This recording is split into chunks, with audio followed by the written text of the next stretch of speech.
दोस्तों, आज हम और एक सेशन स्टार्ट करने जा रहे हैं। हमारा चैप्टर नंबर 2 इनकमिंग मटेरियल। आज का सेशन आपको बूस्ट अप होने वाला है। आज के सेशन में मैं बहुत सारा चीज एकदम डेप्थ में समझाने वाला हूं। एकदम क्लियरली आपका माइंड थोड़ा थोड़ा क्लियर होना स्टार्ट हो जाएगा। कल का सेशन था वो इलेक्ट्रोड को हैंडलिंग के लेके था, राइट। इलेक्ट्रोड को हैंडलिंग कैसे करना है, बेकिंग कैसे करना है, उसको स्टोर कैसे करना है, ये सब चीज था। कल का दिन जो था वो लोग बहुत, हमारा पहला दिन था, इसके लिए बहुत सारे लोग आए थे। कुछ लोग ट्रेन से आए थे, कुछ लोग वेस्ट बंगाल से आए थे, कुछ लोग झारखंड से आए थे। और आप कहां से आए थे? बिहार से कुछ लोग आए थे, कुछ लोग पुणे से, महाराष्ट्र से आए थे, कोई लोग ओडिशा से आए थे। बहुत सारे लोग अलग अलग जगह से आए थे, तो थके हुए थे, है ना। इसके लिए कल है ना स्मूथ चला। लेकिन आज का जो सेशन है बहुत शानदार होने वाला है। आप लिख के रखिए, आज आपको बहुत बूस्ट ऑफ नॉलेज मिलने वाला है। तो मैं आशा करता हूं ऑनलाइन वाले को भी यही सेम इंफॉर्मेशन जाता होगा। ऑनलाइन में फर्क यह है कि ऑनलाइन का रिकॉर्डिंग जिन लोगों को चाहिए वो हम लोगों को, दीपेश पटेल को या मुझसे या साहब को, अजय साहब को कांटेक्ट कर सकते हैं, ठीक है। ओके, अभी हम बात करते हैं चैप्टर नंबर 2 की incoming material inspection procedure. QA/QC inspector जो होता है ना, वो सबसे ज्यादा अगर डरता है ना कोई भी चीज से, तो ये डरने में ये है ना नंबर 1 या 2 पे आता है। यार, हम QA/QC इंस्पेक्टर बन गए, लेकिन हमको पता ही नहीं है कैसे प्लेट को रिसीव करना है, हमको पता ही नहीं है कैसे गास्केट को रिसीव करना है ना। तो गास्केट वगैरह सब चीज में दिखाता हूं, एल्बो वगैरह दिखाता हूं। देखो, ये मेरे हाथ में ये एल्बो है, क्या है ये एल्बो। ऐसे ये तो खाली छोटी साइज वाला है, मैं तो बड़ी साइज का रखेगा तो फिर यहाँ पे दिखाने में प्रॉब्लम हो जाएगा, है ना, मैं उठा नहीं पाएगा। इसके लिए छोटी छोटी साइज का एल्बो। गास्केट भी ले लीजिए सर, थोड़ा गास्केट वगैरह ले लीजिए, पूरा मटेरियल वगैरह ले लीजिए। मैं अभी दिखाना आपको स्टार्ट करता हूं, ठीक है।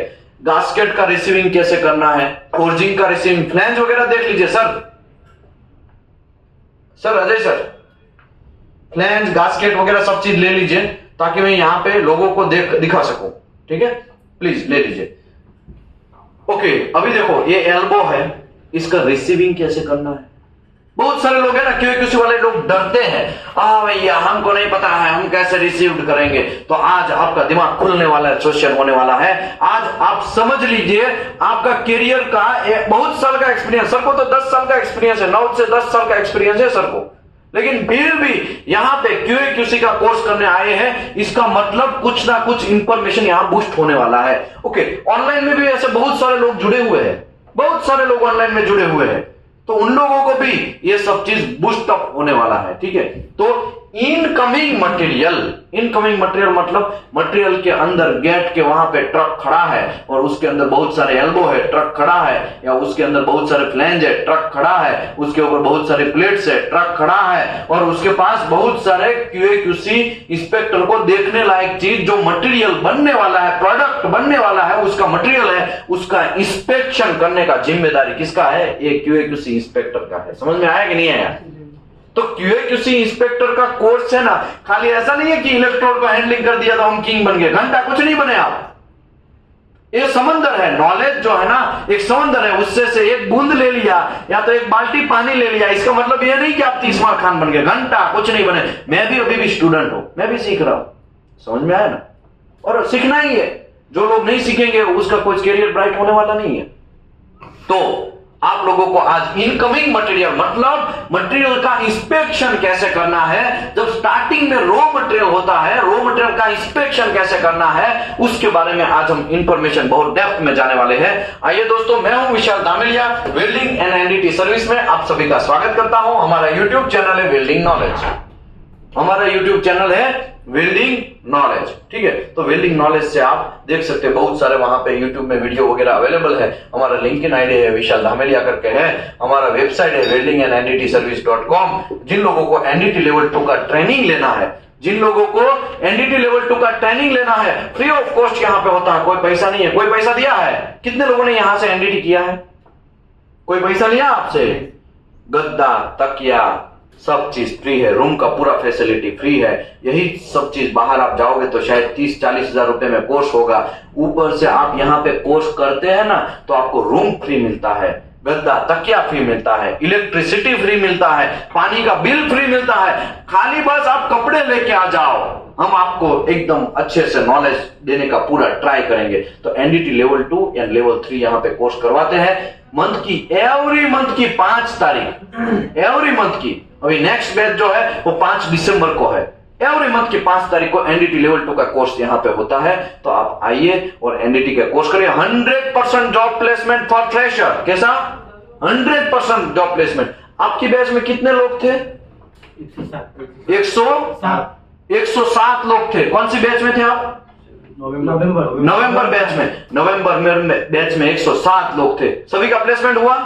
आपके आंखों के सामने हुआ? आप कौन से बैच में थे?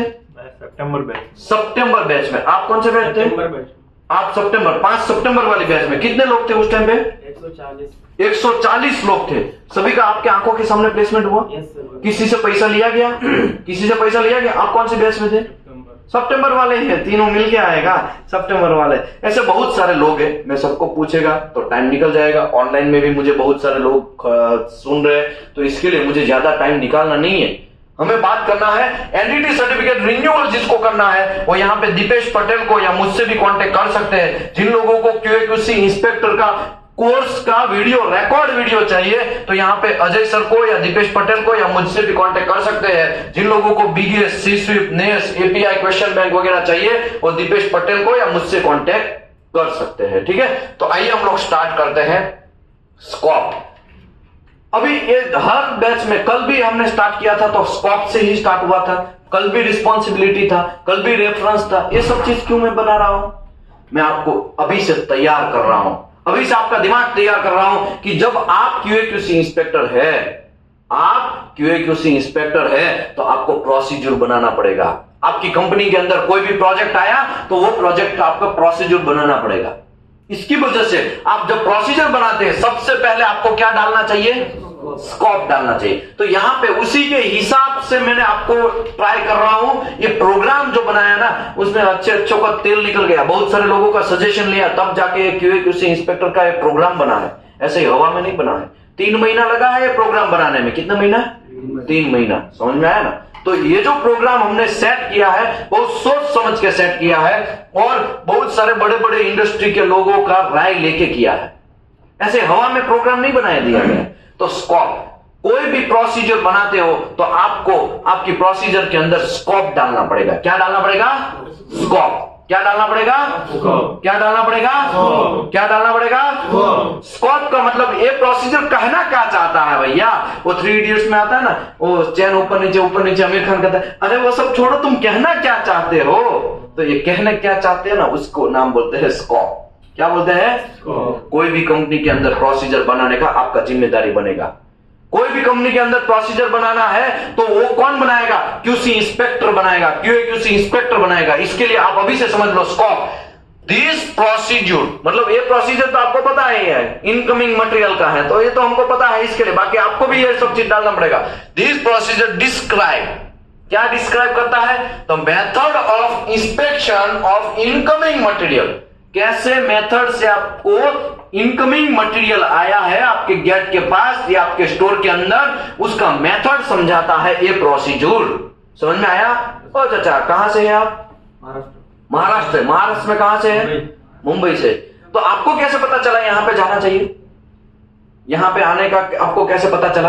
एक्चुअली सर आपको मैंने वीडियो वगैरह देख के। ऑनलाइन में नहीं चल रहा है? चल रहा है ना? सब बराबर है ना? ओके, म्यूट ऑल करना है। चलो, एक भी कुछ गड़बड़ हुआ? चलो चलेंगे। डिस्टर्ब मत किया करो, डिस्टर्ब मत किया करो। चलो, मेरे को बहुत लोड है, आज खत्म करना है। This procedure describe the method of inspection. Method of inspection किसका? इनकमिंग मटेरियल का। तो ये स्कोप के अंदर क्या लिखा है? इनकमिंग मटेरियल का मेथड लिखा गया है। या तो रिसेप्शन मटेरियल प्लेट हो या पाइप हो, फोर्जिंग हो, फ्लैंज हो, फास्टर हो और गास्केट हो। गास्केट अभी मैं लेके आता हूं थोड़ी देर में, लेकिन ये है फ्लैंज। ये क्या है? फ्लैंज। ये क्या है? एल्बो। सर एक गास्केट भी लेके आइए थोड़ा। ठीक है, ये फ्लैंज, ये एल्बो, ये पाइप्स, यहाँ पे बहुत सारे मटेरियल है। मैं दिखाने बैठेगा ना तो मेरे पास ऐसा टाइम नहीं है। लोग बहुत सारे एक्सपीरियंस वाले, 10-10 साल वाला एक्सपीरियंस वाले, तो मुझे अभी दिखाने के लिए ऐसा टाइम नहीं है। लेकिन मैं, आप इतना समझ लो, ये सब मटेरियल फ्लैंज वगैरह समझ लो आपकी कंपनी के गेट के वहां पे आया है, स्टोर में आया है, तो आपको इंस्पेक्शन कैसे करने का इनकमिंग इंस्पेक्शन कैसे करने का, उसका इंफॉर्मेशन ये प्रोसीजर के अंदर समझाया जा रहा है। समझ में आया? तो आज का दिन आप दिल थाम के बैठिए, आपको बहुत सारा इंफॉर्मेशन मिलने वाला है। रिस्पॉन्सिबिलिटी, कौन कौन रिस्पॉन्सिबल है? तो क्वालिटी मैनेजर। ये प्रोसीजर को बनाने के लिए जिम्मेदार पर्सन कौन है? Quality manager. ये प्रोसीजर के हिसाब से काम हो रहा है कि नहीं हो रहा है, वो देखने के लिए जिम्मेदार पर्सन कौन है? क्वालिटी इंस्पेक्टर या तो फिर इंस्पेक्शन इंजीनियर। ये प्रोसीजर के हिसाब से काम करवा के इंस्पेक्शन करवाने का जिम्मेदार पर्सन कौन है? स्टोर कीपर या तो फिर इंजीनियर। समझ में आया? फिर से क्यूसी मैनेजर जो है, क्वालिटी मैनेजर है, वो क्या करेगा? ये प्रोसीजर को प्रॉपर तरीके से बनाएगा। कैसे बनाएगा? हवा में बना देगा। कोई भी प्रोजेक्ट मिलता है ना, तो प्रोजेक्ट का स्पेसिफिकेशन होता है। क्या होता है? प्रोजेक्ट का स्पेसिफिकेशन। कौन से मटेरियल आता है, कौन सा मटेरियल लाना है, कौन सा मटेरियल नहीं लाना है, कौन सा मटेरियल ड्राइंग के हिसाब से देखना है कि नहीं, क्लाइंट का कोई एक्स्ट्रा रिक्वायरमेंट है कि नहीं है, वो सब चीज का इंफॉर्मेशन आपका क्वालिटी मैनेजर को होगा या तो फिर क्यूसी इंस्पेक्टर को होगा। वो लोग ये प्रोसीजर बनाएंगे। देखा जाए तो जिम्मेदार पर्सन अभी आप है। ये प्रोसीजर बनाने का जिम्मेदार पर्सन कौन है? आप लोग है। समझना है? क्यूए क्यूसी इंस्पेक्टर है। अगर क्यूए क्यूसी इंस्पेक्टर नहीं बनाता है, फ्रेशर लोग है, तो कौन बनाएगा?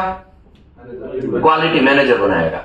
ओके, प्रोसीजर तो वो बना देगा, उसके हिसाब से काम करवाने का जिम्मेदार पर्सन कौन है?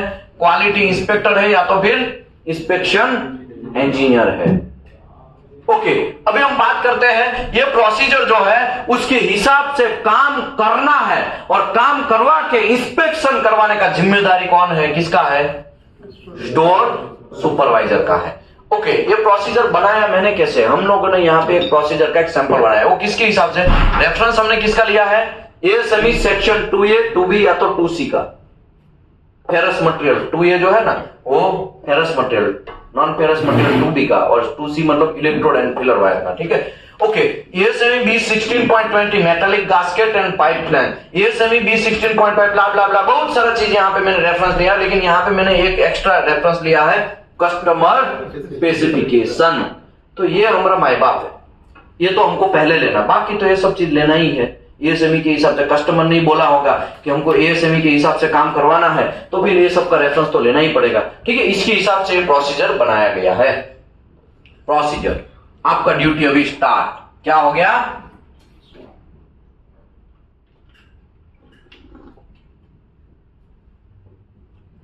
आपका duty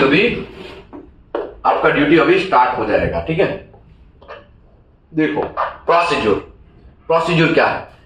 Along with goods receipt not GRN। कितने लोगों ने नाम सुना है GRN? कितने लोगों ने नाम सुना है GRN? हाथ ऊपर करिए। बहुत सारे लोगों को पता है ना GRN का मतलब होता है गुड्स रिसीव्ड नॉट। क्या होता है? Good received not. कोई भी प्रोडक्ट आपकी कंपनी के अंदर आया तो उसके पास ये क्या होगा? GRN होगा। कोई भी कंपनी का अंदर प्रोडक्ट आया, फॉर एग्जांपल या गास्केट आया या तो फिर फ्लैंज आया, कुछ भी आया, तो उसका क्या होगा? GRN होगा। और GRN जो है वो मटेरियल के साथ आएगा। किसके साथ आएगा? मटेरियल के पैकिंग के साथ आएगा। समझ में आया? नहीं समझे? अब GRN आया तो आपके पास पहले तो एक स्टोर कीपर आएगा या स्टोर इंचार्ज वगैरह सब कॉल करेंगे। क्या नाम है आपका? हामिद भाई। समझ लो एक क्यूसी इंस्पेक्टर है। हामिद भाई, हमरा ये प्लान आया है, थोड़ा देख लो। तो आपका दिमाग तुरंत निकल जाना चाहिए। हाँ, क्या आया है? पहले उसको तुरंत पूछ लेना क्या आया है? प्लान आया है। ठीक है, परचेज ऑर्डर, GRN सब चीज रेडी है ना? हाँ, सब रेडी है, खाली आप आ जाओ और चेक कर लो। उसका ड्यूटी है। किसका ड्यूटी है? वो स्टोर कीपर का ड्यूटी है। और किसको ऑफर करेगा? वो क्यूसी इंस्पेक्टर, क्वालिटी इंस्पेक्टर को ऑफर करेगा वो। तो along with the GRN the following document shall be available. इतने डॉक्यूमेंट GRN के साथ अवेलेबल होना चाहिए। अगर अवेलेबल नहीं है तो स्टोर कीपर को बुलाने का, इधर, ये सब क्यों नहीं है? ये सब क्यों नहीं? क्या क्या होना चाहिए? तो सबसे पहले है परचेज ऑर्डर। क्या होना चाहिए? Purchase order. ओ चाचा आवाज आ रहा है ना बराबर से? परचेज ऑर्डर होना चाहिए। परचेज ऑर्डर क्या होता है भाई, हमको नहीं पता। वहां बहुत सारे लोग, अभी आप तो नहीं है, अभी आप तो कोर्स कर रहे हैं, आप सोचेंगे हमको परचेज ऑर्डर पता नहीं है। तो अभी मैं ये एक लाइन बाय लाइन समझाने जा रहा हूं। परचेज ऑर्डर का मतलब ये हुआ, समझ लो आप टीवी लेने गए, तो आप पहले घर से लिखेंगे ना, या तो फिर दिमाग में तो कुछ होगा ना कि हमको ये इतना इतना इंच का टीवी चाहिए, इतना क्वालिटी वाला चाहिए, इतना पैसे का हमारा बजट है, ये है, ये सब चीज लिखेंगे ना, उसी को बोलते हैं परचेज ऑर्डर। क्या बोलते हैं? Purchase order. दूसरे तरीके से समझाता हूं, समझ लो आपको 100 फ्लैंज लेना है। कितने फ्लैंज लेना है? 100 फ्लैंज लेना। कोई भी कंपनी होगा उसको 100 फ्लैंज लेना, तो 100 फ्लैंज कैसे हवा में बोलता है 100 दे दो, ऐसा बोलेगा? ऐसा घंटा नहीं होगा। सबसे पहले कस्टमर स्पेसिफिकेशन पढ़ा जाएगा। कस्टमर स्पेसिफिकेशन कौन पढ़ेगा? QC इंस्पेक्टर पढ़ेगा या तो फिर क्वालिटी मैनेजर पढ़ेगा। हाँ भाई, इसमें तो ऐसा ऐसा है। हाँ, कस्टमर स्पेसिफिकेशन के हिसाब से ड्राइंग वगैरह सब चीज बनना पैरेलली स्टार्ट हो जाएगा। ड्राइंग के अंदर BOM होता है। क्या होता है? BOM।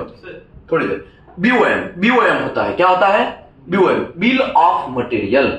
जब कोई भी मटेरियल का ड्राइंग बता, कोई भी प्रोडक्ट होता है उसका एक ड्राइंग होता है। ड्राइंग के अंदर कौन कौन सा मटेरियल उसमें चिपकने वाला है, फ्लैंज लगेगा, गास्केट लगेगा, प्लेट लगेगा, पाइप लगेगा, ट्यूब लगेगा और कोई बफेल प्लेट लगेगा, व्हाटएवर जो भी लगने वाला है वो सब चीज वहां पे BOM के अंदर होगा। ड्राइंग के अंदर कोई भी प्रोडक्ट का जो ड्राइंग होगा ना उसके अंदर होगा। ये बात है।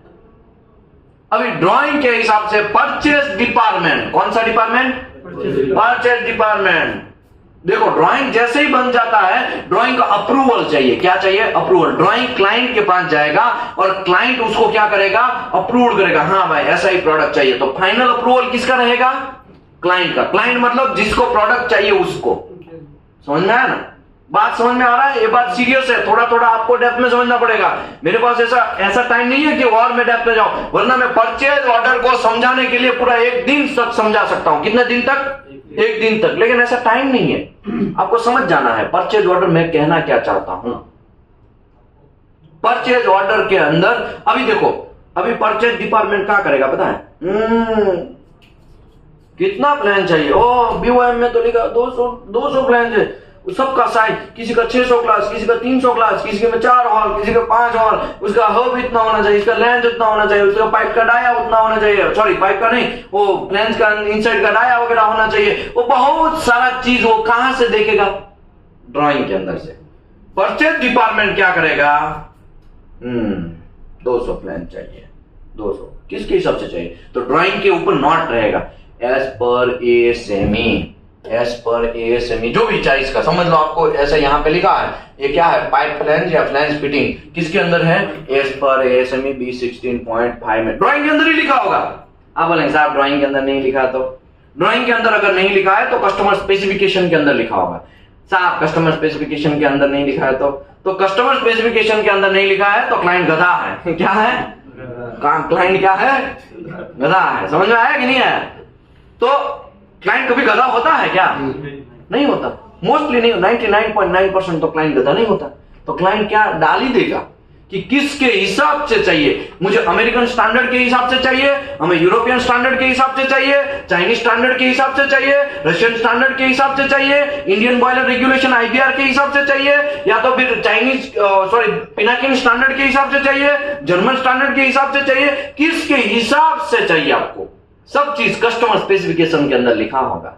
समझ लो आप ASME के हिसाब से चाहिए। क्या चाहिए? ASME के हिसाब से वो 300 प्लान चाहिए। कितना प्लान चाहिए? 300 या 200 व्हाटएवर। और एक पता कैसे चलेगा? ड्राइंग के अंदर से, ड्राइंग के BOM में। ओके मैं ड्राइंग सिखाएगा, मैं ड्राइंग समझाने वाला हूं, लेकिन जो 18 दिन का ये कोर्स जो है ना, ये टोटल 18 दिन का कोर्स है। कितने दिन का है? 18 दिन का। उस 5-6 दिन बाकी रहेगा ना, तब मैं ड्राइंग समझाएगा, या लास्ट 2-3 दिन के अंदर मैं ड्राइंग पाइप का drawing, isometry drawing, pressure vessel का ड्राइंग कैसे देखने का। ओके, मैं क्या करेगा, प्रेशर वेसल यहाँ पे एक दिखाएगा और एक ड्राइंग दिखाएगा, देखो ऐसा ड्राइंग है और इसका ऐसा प्रेशर वेसल बनता है, ऐसे करके कंपेयर करते करते दिखाएगा, ताकि आपका दिमाग सनके ना, आपका दिमाग एकदम क्लियरली तुरंतली फिजिकली देख ले, बात को समझ ले। समझ में आया कि नहीं आया? अभी देखो परचेज ऑर्डर का परचेज डिपार्टमेंट है, वो देखेगा हाँ 300 प्लान चाहिए ड्राइंग में, हाँ 300 लिखेगा, 300 लाइन क्लास हो, सबका तो अलग अलग है, तो सब अलग अलग के रिक्वायरमेंट के हिसाब से लिखेगा, ठीक है। वो परचेज ऑर्डर कहां जाएगा, वो परचेज ऑर्डर पहले तो क्वालिटी डिपार्टमेंट के पास आएगा, क्वालिटी डिपार्टमेंट देखेगा भाई ये मुत्तुस्वामी ने परचेज डिपार्टमेंट ने बराबर लिखा है कि नहीं लिखा है। ऐसा ना हो कि 300 क्लास का प्लान चाहिए, जब वहां पे सभी क्लास चेंज हो गया, 600 क्लास घुसेड़ दिया है। ऐसा हो सकता है कि नहीं हो सकता है? या तो 600 होता था, 600 चाहिए था और सब में पैसा बचाने के चक्कर में 300 घुसेड़ दिया है। ऐसा हो सकता है कि नहीं हो सकता है? तो परचेज ऑर्डर क्वालिटी डिपार्टमेंट के पास जाएगा, क्वालिटी हेड उसको देखेगा, उसका बीओएम देखेगा, लेटेस्ट बीओएम देखेगा, लेटेस्ट बीओएम के हिसाब से वो चेक करेगा और साइन करेगा। हाँ भाई ओके। फिर वो परचेज डिपार्टमेंट जो है वो परचेज ऑर्डर को लेके परचेज हेड के पास जाएगा, सर ये बना दिया, सर ये रिलीज करना है, देखो ना साइन करो ना, वो साइन करेगा। फिर परचेज डिपार्टमेंट क्या करेगा पता है? क्लाइंट ढूंढेगा। ओ भाई कौन हमको दे रखता है, तो 300 क्लास 300 प्लान चाहिए भाई, कौन आप दे सकते हैं? आप दे, आपका भी कोटेशन भेजो, आपका भी कोटेशन भेजो, आपका भी कोटेशन भेजो, आप भी दे सकते हैं, चलो आपका भी कोटेशन भेजो, आपका भी कोटेशन भेजो, सबका कोटेशन मंगवाएगा। क्या करेगा? तो हमको 1000 रुपए में माल दे रहा है, तोहरा तो बहुत महंगा है भैया, 1500 रुपया, तू तो हमको 5000 में दे, तू तो हमको 8000 में, अरे तू तो 1200 में ही दे रहा है, लेकिन ये 1000 वाला है, 1200 वाला है। क्वालिटी वगैरह हिसाब से आपका कंपनी के रिक्वायरमेंट रूल्स के हिसाब से आप डिसाइड करेंगे। माल सबका मिलता है, चाइना का भी माल मिलता है, वही चीज जापान का भी माल मिलता है ना, क्वालिटी डिफरेंट होता है, तो आप अपने हिसाब से डिसाइड करना। परचेज ऑर्डर जो है वो ओके, हाँ ये बंदा है 1200 में, अच्छा ठीक है, तो क्या उसको देर नहीं देने का? वहां पे जाके उसकी कंपनी के अंदर जाने का, उसकी कंपनी के अंदर ऑडिट करने का कि रियल में हम उसको काम दे रहे हैं, वो टाइमली हमारा कर सकता है कि नहीं कर सकता है, उसको बोलते हैं ऑडिट, बोलते हैं क्लाइंट ऑडिट बोलते हैं। क्या अभी क्लाइंट कौन हो गया? वो खुद हो गया। समझाता हूं कैसे, एक एग्जांपल लेता हूं तब पता चले।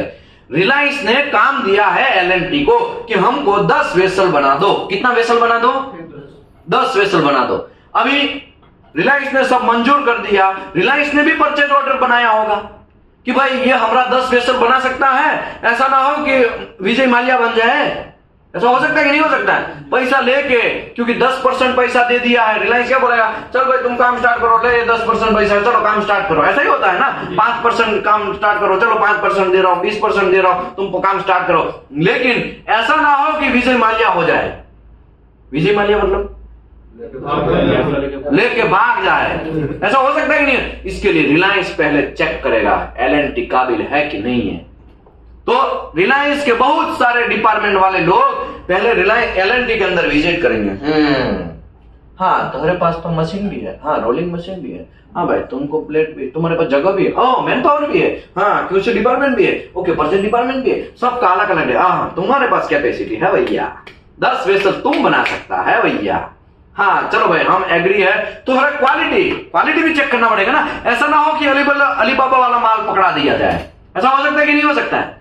इसके लिए रिलायंस साम दाम दंड भेद सब चेक करेगी। बहुत सारे लोगों के दिमाग में है ना वैसा होता है, कुछ नहीं, बड़े लोग होते हैं ना उसी को ऑर्डर मिलता, घंटा ऐसा नहीं होता, बड़े लोगों का भी ऑडिट होता है। कितने लोगों ने ऑडिट फेस किया? हाथ ऊपर करिए। ऑनलाइन वाले ने कितने लोगों ने फेस ऑडिट किया? ऑनलाइन वाले कितने लोगों ने ऑडिट फेस किया? थोड़ा कमेंट मारिए भाई, हम देखेंगे लास्ट में कमेंट देखेंगे सबका। ये फैजल सबका बदला लेगा। आगे बढ़ते हैं। ऑडिट देखा है आप लोगों ने, राइट? ऑडिट में कोई मसला नहीं है। अभी क्या होगा, रिलायंस ऑडिट करेगी, रिलायंस को ओके लगा कि सब बढ़िया है, सब बढ़िया है, चकाचक है, ये बंदा काम कर सकता है। रिलायंस लिख के दे देगी कि चलो भाई तुमको 2200 करोड़ का प्रोजेक्ट मिला, 2200 करोड़ का तुमको प्रोजेक्ट मिला, हमको कुछ भी हो जाए 5 बॉयलर दो, 5 बॉयलर को इरेक्शन भी करना है और वो 5 बॉयलर को आपको इरेक्शन करके अच्छे से रनिंग भी कर देना। बहुत सारे एग्रीमेंट होगा, लीगल भी एग्रीमेंट होगा, इसमें बहुत सारे एग्रीमेंट होते हैं। आप ऐसा मत समझो कि 1 साल, समझ लो हमको 3 साल के लिए दिया, 3 साल के अंदर खत्म करना है, एलएनटी 3 साल के अंदर खत्म नहीं कर पाया तो रिलायंस क्या करेगी, एलएनटी को पेनल्टी मारेगी, डेबिट करेगी, और वो डेबिट आपको भरना पड़ेगा, लीगल डेबिट होगा वो। आप ऐसा अरे हमसे नहीं होता है, छूट जाएंगे, घंटा, वो सब चीज नहीं होता, लीगल एग्रीमेंट के साथ सब काम होता है। आप ऐसा समझ रहे हो ना कि ऐसे ही हम लोग ऐसे ही पानी वड़ा पाव जैसा खा खेल नहीं है, ये करोड़ों का बिजनेस चल रहा है। कैसे बात बिजनेस चल रहा है, करोड़ों का, तो वहां पे सब लीगल डिपार्टमेंट भी हो गए। ओके, कुछ कांड हो गया है, कुछ लीगली फाइट करना है, तो फिर क्वालिटी डिपार्टमेंट फाइट करने नहीं जाएगा, उसका भी एक अलग लीगल डिपार्टमेंट होता है। वो लीगल डिपार्टमेंट रिलायंस का, लीगल डिपार्टमेंट एलएनटी का, वो एक दूसरे से बातें करेंगे, कोर्ट में जाएंगे, व्हाटएवर XYZ। लेकिन ऐसा होता है ऐसा, लेकिन आप ऐसा समझो, मैं तो एक एग्जांपल दे रहा हूं। मैं क्या दे रहा हूं, ऐसा आके हमारे ऊपर केस नहीं ठोक देने का कि आपने हमारा नाम खराबी किया। मैं एक एग्जांपल के तौर पे आपको ये बातें समझा रहा हूं। क्यों एग्जांपल दे रहा हूं, क्योंकि आपको दिमाग एकदम शांति हो जाए, आपको एक प्रैक्टिकली एक्सपीरियंस का अनुभव हो, इसके लिए ये बातें कर रहा हूं। बात समझिए, समझ लो 5 हमको बॉयलर बनाने हैं। कितने बॉयलर, 5 प्रेशर वेसल बनाने हैं, ठीक है, प्रेशर वेसल बनाने हैं, 5 का उसको कितने का ऑर्डर दिया, 2200 करोड़, ऑडिट वगैरह कर लिया। तो रिलायंस पहले तैयार करेगी, परचेज ऑर्डर तैयार करेगी। क्या करेगी, परचेज ऑर्डर, 2200 करोड़ का रेट, इतना टाइम में बनाना है, इतना इतना कंडीशन रहेगा, हमारा कुछ घंटा नहीं रहेगा, सब सामान मटेरियल सब चीज एलएनटी का, मतलब XYZ सामने वाली पार्टी का, वेंडर का रहेगा। ये सब चीज का लीगल एक ऑथोराइज बनता है, लीगल एक परचेज ऑर्डर बनता है। वो परचेज ऑर्डर के अंदर परचेज डिपार्टमेंट जिसने बनाया है वो तो साइन करेगा, परचेज हेड का भी, क्वालिटी हेड का भी साइन, और लास्ट में कंपनी के मालिक का साइन होगा, अगर कंपनी के मालिक है तो, वरना सीईओ का साइन होगा। किसका साइन होगा, सीईओ, या तो फिर एमडी जो कंपनी का होगा। अगर देखो मुकेश अंबानी भी हर परचेज ऑर्डर साइन करने नहीं बैठेंगे, समझ में है कि नहीं है, बात समझे। वो जो भी है उसका XYZ जो डिपार्टमेंट एक्सेप्टेड है वो डिपार्टमेंट वहां पे साइन करेंगे। समझ लो मुकेश साहब ने साइन भी कर दिया, तो वो परचेज ऑर्डर फिर दौड़ते दौड़ते कहां जाएगा, एलएनटी के पास। आई वाह, मजा आ गया, चलो पेंडे बांटा जाए, चलो मिठाई बांटी जाए, हमको ऑर्डर मिल गया, है ना। ऐसा होता है, जनरली ऐसा ही होता है, बहुत सारी कंपनियों में मिठाई बांटी जाती है। हमारे कंपनी में भी मिठाई बांटी जाती थी, किसी की कंपनी में बांटी गई थी, है ना। ऑर्डर मिलता है तो मोस्टली कंपनी में बांटा जाता है ना, हमको ऑर्डर मिल गया, हमको ऑर्डर मिल गया, हमको ऑर्डर मिल गया। लेकिन ऑर्डर मिल गया तो काम खत्म, घंटा, अभी तो आपको चाबुक बनना स्टार्ट हुआ, अभी तो आपकी बैंड बनना स्टार्ट हुआ। अभी क्या करेगा, परचेज डिपार्टमेंट है ना, वो 5 बॉयलर, ड्राइंग वगैरह सब अप्रूव होना स्टार्ट हो जाएगा। डिजाइन डिपार्टमेंट, एलएनटी का डिजाइन डिपार्टमेंट काम करने लगेगा, एलएनटी का प्लानिंग डिपार्टमेंट काम, क्योंकि उसको भी लिमिट दे दिया गया है। कितना लिमिट है प्लानिंग डिपार्टमेंट के पास, 3 साल। परचेज ऑर्डर में कितने पैसे का आपको खरीदना है, तो ये एक लिमिट बन दिया है कि 2200 करोड़ का प्रोजेक्ट है, तो उसका XY estimate department, instrumentation department, purchase department, quality department, HR department, legal जो डिपार्टमेंट है, वो सब चीज दौड़ने लगेंगे, क्योंकि काम अब स्टार्ट हो गया है। क्या हो गया है, काम स्टार्ट हो गया। डिजाइन डिपार्टमेंट डिजाइन बनाएगा 5 बॉयलर का, और वो डिजाइन जो है वो क्लाइंट के पास भेजा जाएगा, क्लाइंट देखेगा। क्लाइंट मतलब कौन, रिलायंस देखेगा। ऑर्डर ओके है भैया, हाँ यही ऐसा ही बॉयलर चाहिए। नहीं यहाँ पे बॉयलर में देखो, यहाँ पे थोड़ा गड़बड़ है, यहाँ पे हमको जो XYZ उसको क्वेरी बोलते हैं। क्या बोलते हैं, जो भी है, क्वेरी भी सॉल्व हो गया, क्वेरी सॉल्व, फिर लास्ट में रिलायंस क्या करेगा, ऐसा थप्पा मारेगा, हाँ ओके, प्रोडक्ट मतलब ये डिजाइन ड्राइंग ओके, ये ड्राइंग ओके हो गया है, वो परचेज डिपार्टमेंट के पास जाएगा। ये लीगल है भाई, ये एक खत्म होता है तो दूसरा स्टार्ट होता है, दूसरा स्टार्ट होता है तो तीसरा स्टार्ट होता है, ऐसे करके एक चेन रिएक्शन जैसा है। कैसा है, चेन रिएक्शन। अभी परचेज डिपार्टमेंट देखेगा, ओ 2200 करोड़, तो ठीक है, चलो ओके, लेकिन हमको ये सब अभी प्लानिंग डिपार्टमेंट क्या करेगा, परचेज डिपार्टमेंट क्या करेगा, मटेरियल खरीदना पड़ेगा, क्योंकि मटेरियल उसके स्कोप में है, एलएनटी के स्कोप में है। ओ 80 प्लेट चाहिए, 100 प्लेट चाहिए, इतना प्लान चाहिए, इतना पाइप चाहिए, पूरा एक डेटा शीट तैयार करेगा बिल ऑफ मटेरियल से। डेटा शीट के हिसाब से वापस वो भी परचेज ऑर्डर बनाएगा। क्यों बनाएगा,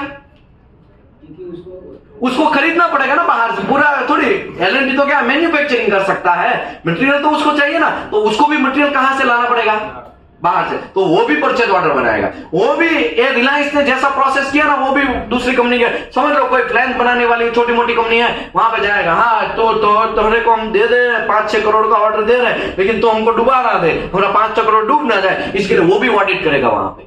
क्या तू लायक है भाई, फ्लैंज बनाने लायक है, मेरे को टाइमली फ्लैंज देगा, क्योंकि मेरे पास भी क्या टाइम है, 3 ही साल का टाइम है भैया, तो तुम 3 साल के बाद देगा मुझे फ्लैंज, तो मैं 3 साल में फ्लैंज कैसे लगाएगा? मुझे तो 3 साल में प्रोडक्ट ओके करके भेज देना है, वहां पे इरेक्ट कर देना है, वहां पे कमीशनिंग कर देना है, वहां पे उसका प्रोसेस स्टार्ट हो जाना चाहिए। तो मुझे जो है ना, प्लानिंग डिपार्टमेंट क्या करेगा, वो टाइमिंग डिसाइड करेगा कि इतने टाइम में हमको दे देना है, तो सभी ऐसे डिपार्टमेंट लग जाएंगे, तो इसको बोलते हैं परचेज ऑर्डर। क्या बोलते हैं? तो रिलायंस ने परचेज ऑर्डर किसको दिया? एलएनटी को। एलएनटी परचेज ऑर्डर किसको देगी? ये फ्लैंज बनाने वाली, ये फ्लैंज बनाने वाली, ये गास्केट बनाने वाली, ये एल्बो बनाने वाली कंपनियों को, डिफरेंट पाइप बनाने वाली कंपनी, प्लेट बनाने वाली कंपनी, सबको अलग अलग ऑर्डर देगा, राइट? तो ये परचेज ऑर्डर एलएनटी अगर बनाएगा मेरे भाई, ओ चाचा, एलएनटी बनाएगा, तो एलएनटी का भी लास्ट में परचेज ऑर्डर में कौन किसका साइन है? परचेज हेड का, या तो फिर सीईओ या तो कंपनी के मालिक का साइन होगा, तभी उसको गया होगा, राइट? अभी माल बन गया वहां पे, व्हाटएवर, माल बन गया, अभी तक आपका एंट्री नहीं हुआ था आपका एंट्री तो खाली परचेज ऑर्डर बराबर है कि नहीं है वो चेक करने के लिए, वो तो या तो आपका हेड का होगा, अभी आपका एंट्री नहीं हुआ, अभी आपका एंट्री स्टार्ट होगा। मटेरियल बन के आया, गेट पे ऊपर खड़ा है, गेट के अंदर से आया और सीधा कहां पे उतरा? वेयर हाउस में, या तो हमारा स्टोर है वहां पे उतरा, स्टोर कीपर ने उतारा, तुरंत स्टोर कीपर कॉल करेगा, क्या करेगा? तुरंत स्टोर कीपर कॉल करेगा, सर फ्लैंज आया है, कौन से प्रोजेक्ट का? रिलायंस का है सर। क्या नाम है आपका? हामिद भाई, हामिद भाई आ जाओ, हामिद सर आ जाओ। हमिद सर जाएंगे, पहले तो बोलेंगे क्या मटेरियल आया? फ्लैंज। कौन सा प्रोजेक्ट है? रिलायंस। तो अमित भाई क्या करेंगे पता? रिलायंस का ड्राइंग निकालेंगे। क्या करेंगे? रिलायंस का ड्राइंग निकाले। अगर एक्स्ट्रा कोई भी पूछताछ करनी है तो कॉल से बात करके, या तो फिर टेलीफोनिक से बात करके, या तो मेल से बात करके कर लेंगे, और रिक्वायर्ड डॉक्यूमेंट है अमित भाई तैयार करेंगे। ओके, अभी सबसे पहले आपको जीआरएन होना चाहिए। क्या होना चाहिए? जीआरएन। देखो, जीआरएन मतलब गुड्स रिसीव्ड नॉट, जीआरएन आपको होना चाहिए। तो हमिद भाई पहले तो किसके पास मांगेंगे जीआरएन? Store keeper. अब भाई जीआरएन दो, हाँ जीआरएन हो भाई, परचेज ऑर्डर दो। तो वो क्या करेगा? वो स्टोर कीपर ही परचेज ऑर्डर देखे। अभी साहब अभी परचेज ऑर्डर की क्या जरूरत है? ओ चाचा परचेज ऑर्डर की अभी क्या जरूरत है? तो भाई देखना पड़ेगा, आपने माल मंगवाया कुछ और माल दे दिया है कुछ और। ऐसा हो सकता है परचेज ऑर्डर में 300 क्लास लिखा गया है, लेकिन आया है कुछ 150 या 100, व्हाटएवर। परचेज ऑर्डर में 600 क्लास लिखा गया है कि 600 क्लास का प्लान चाहिए, और आपको घुसेड़ दिया है 300 क्लास का। ऐसा हो सकता है कि नहीं हो सकता है? अली बाबा माल प्रकट हो सकता है कि नहीं हो सकता है? इसके लिए हमिद भाई क्या करेंगे? ऐसा नहीं, हमारे कंपनी का हेड वाला साइन वाला परचेज ऑर्डर दो। क्या बोलेगा? हमारे कंपनी, क्योंकि अभी एलएनटी में अमित भाई एलएनटी में है। क्या नाम है आपका? आकिब भाई भी किसके अंदर है? एलएनटी के अंदर। तो परचेज ऑर्डर तो होगा ना, तो जीआरएन के साथ परचेज ऑर्डर मांगेगा। किसके पास मांगेगा? स्टोर कीपर के पास। तो ऐसा हो सकता है ना, परचेज ऑर्डर डुप्लीकेट वगैरह सब सेटलमेंट हो सकता है। ऐसा हो सकता है कि नहीं हो सकता है? इसके लिए अमित भाई परचेज डिपार्टमेंट को भी कॉन्टेक्ट करेंगे। ओ अनप्राइज्ड परचेज ऑर्डर भेजो ना, ऐसा बोलेंगे। क्या बोलेंगे? अनप्राइज्ड। अनप्राइज्ड मतलब उसके अंदर रेट वगैरह नहीं लिखा होगा। तो रेट क्या है उसको इरेज कर दिया गया होगा, या उसके ऊपर लाइन वगैरह मार दिया होगा जो दिखेगा नहीं, उसको अनप्राइज्ड परचेज ऑर्डर बोलते हैं। तो हमें अब हमिद भाई को कितने पैसे का प्रोडक्ट है उससे कोई मतलब है? उससे कोई मतलब नहीं है। उससे तो क्या मतलब है कि जो प्रोडक्ट हमने मंगवाया वही आया है कि नहीं आया, इसके लिए उसको क्या चाहिए? परचेज ऑर्डर चाहिए। समझ लो ये फ्लैंज आया है, फ्लैंज का जीआरएन होगा, परचेज ऑर्डर होगा, और क्या होगा? टेस्ट सर्टिफिकेट होगा। एमटीसी बोलते हैं। क्या बोलते हैं उसको? एमटीसी। लेकिन प्रॉब्लम यह है एमटीसी नहीं होगा। एमटीसी प्रोडक्ट के साथ आना चाहिए था। किसके साथ आना चाहिए था? प्रोडक्ट के साथ आना चाहिए था, लेकिन प्रोडक्ट के साथ आएगा नहीं। तो हमिद भाई बुलाएंगे, इधर कहा है एमटीसी नहीं लेके आए? वो तुम्हारा प्रॉब्लम है, हमारा प्रॉब्लम नहीं है। वो देख लो तुम, वो तुम्हारा, मैं किधर भी साइन नहीं मारेगा, मैं इंस्पेक्शन भी नहीं करेगा, मैं साइन भी नहीं करेगा, वो तुम्हारा जिम्मेदारी।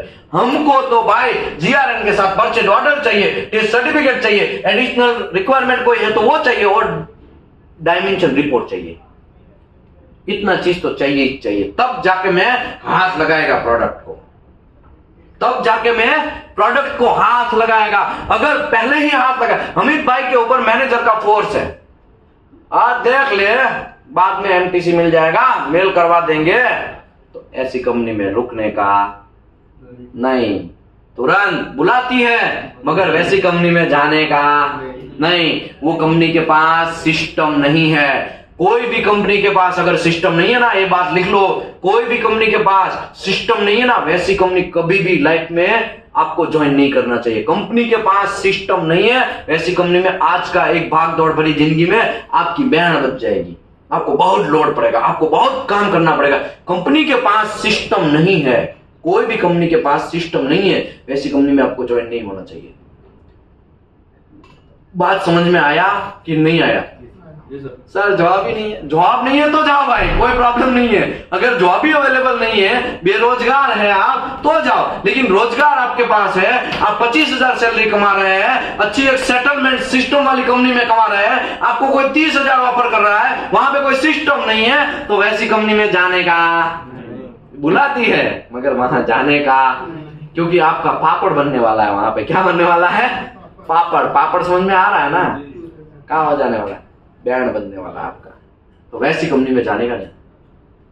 अमित भाई देखेंगे, जीआरएन आया, परचेज ऑर्डर आया, टेस्ट सर्टिफिकेट भी ओरिजिनल आया। ओरिजिनल यहाँ पे ना बहुत सारा अली बाबा होता है। टेस्ट सर्टिफिकेट के अंदर आप बिलीव करो, सबसे ज्यादा अगर कोई ऑयल एंड गैस सेक्टर में करप्शन मैन्युफैक्चरिंग में होता है, तो सबसे ज्यादा करप्शन कहां होता है? टेस्ट सर्टिफिकेट में। सबसे ज्यादा लोग फंसते भी हैं तो कहां फंसते हैं? टेस्ट सर्टिफिकेट में। सबसे ज्यादा लोग कंफ्यूज होते हैं क्यूसी डिपार्टमेंट वाले, तो कहां पे कंफ्यूज होते हैं? टेस्ट सर्टिफिकेट में। सबसे ज्यादा लोगों का अगर जानबूझ के XYZ या करप्शन में जॉब जाता है तो कहां पे जाता है? टेस्ट सर्टिफिकेट में। समझ में आया? टेस्ट सर्टिफिकेट में अली बाबा होने का बहुत सारा चांसेस है। अभी ऐसा मेरे पास टाइम नहीं है कि मैं टेस्ट सर्टिफिकेट में क्या क्या अली बाबा होगा वो मैं समझाएगा, लेकिन ओरिजिनल टेस्ट सर्टिफिकेट चाहिए। कैसा चाहिए? अगर ओरिजिनल नहीं है तो किसी ने वैलिडेट किया है वैसा सर्टिफिकेट चाहिए। कैसा चाहिए? वैलिडेट किया हुआ। समझ लो आपने जिंदल स्टील से प्लेट मंगवाया। किससे मंगवाया? बहुत बड़ी कंपनी, बहुत बड़ी कंपनी। जिंदल स्टील में से आपने प्लेट मंगवाया तो आपको सर्टिफिकेट किसका होना चाहिए? जिंदल स्टील का ही होना चाहिए। दूसरा कोई घुसेड़ देगा तो वो सब चलेगा नहीं, वो कुछ भी चलेगा नहीं। आपको टेस्ट सर्टिफिकेट ओरिजिनल चाहिए। समझ लो ओरिजिनल सर्टिफिकेट भी आया, अमित भाई ने चेक किया, आकिब भाई ने चेक किया, भाई ओरिजिनल सर्टिफिकेट भी है, पीओ भी है, टेस्ट सर्टिफिकेट भी है। एडिशनल कोई रिक्वायरमेंट क्लाइंट का है कि भाई देखो फ्लैंज है ना, मुझे एडिशनल रिक्वायरमेंट के हिसाब से, तो ऐसा भी कुछ है एडिशनल, मतलब क्लाइंट का कोई एक्स्ट्रा रिक्वायरमेंट है क्या? एएसएमई से हटके, एएसएमई में जो रिक्वायरमेंट है वो तो हमने फुलफिल किया, लेकिन एएसएमई से हटके कोई रिक्वायरमेंट है क्या? तो वो भी फॉर एग्जाम्पल मैं आपको समझाता हूं, ऐसा एडिशनल रिक्वायरमेंट कब आएगा। समझ लो आपको एक पानी का पाइपलाइन डालना है, पानी का पाइपलाइन, और रशिया के अंदर डालना है। किसमें डालना है? रशिया के अंदर। तो भाई रशिया में तो -डिग्री टेम्परेचर जाता है, तो वहां पे इंपैक्ट टेस्टेड मटेरियल होना चाहिए। कैसा होना चाहिए? इंपैक्टेड। वो एक एडिशनल रिक्वायरमेंट हो गया। समझ में आया ना? अगर यही पाइपलाइन अगर यहां पे डालना है तो यहां पे ऐसा कोई रिक्वायरमेंट नहीं है, यहां पे इंपैक्ट टेस्टेड करने की जरूरत नहीं है मटेरियल को। सर वेंडर शायद क्लाइंट अपना रैंडम टेस्ट भी करता है ना? रैंडम टेस्ट सबका बदला लेगा, सब समझाता हूं। आगे बढ़ते हैं। देखो सर ने बोला ना, वो भी एक पॉइंट में समझाता हूं बाद में।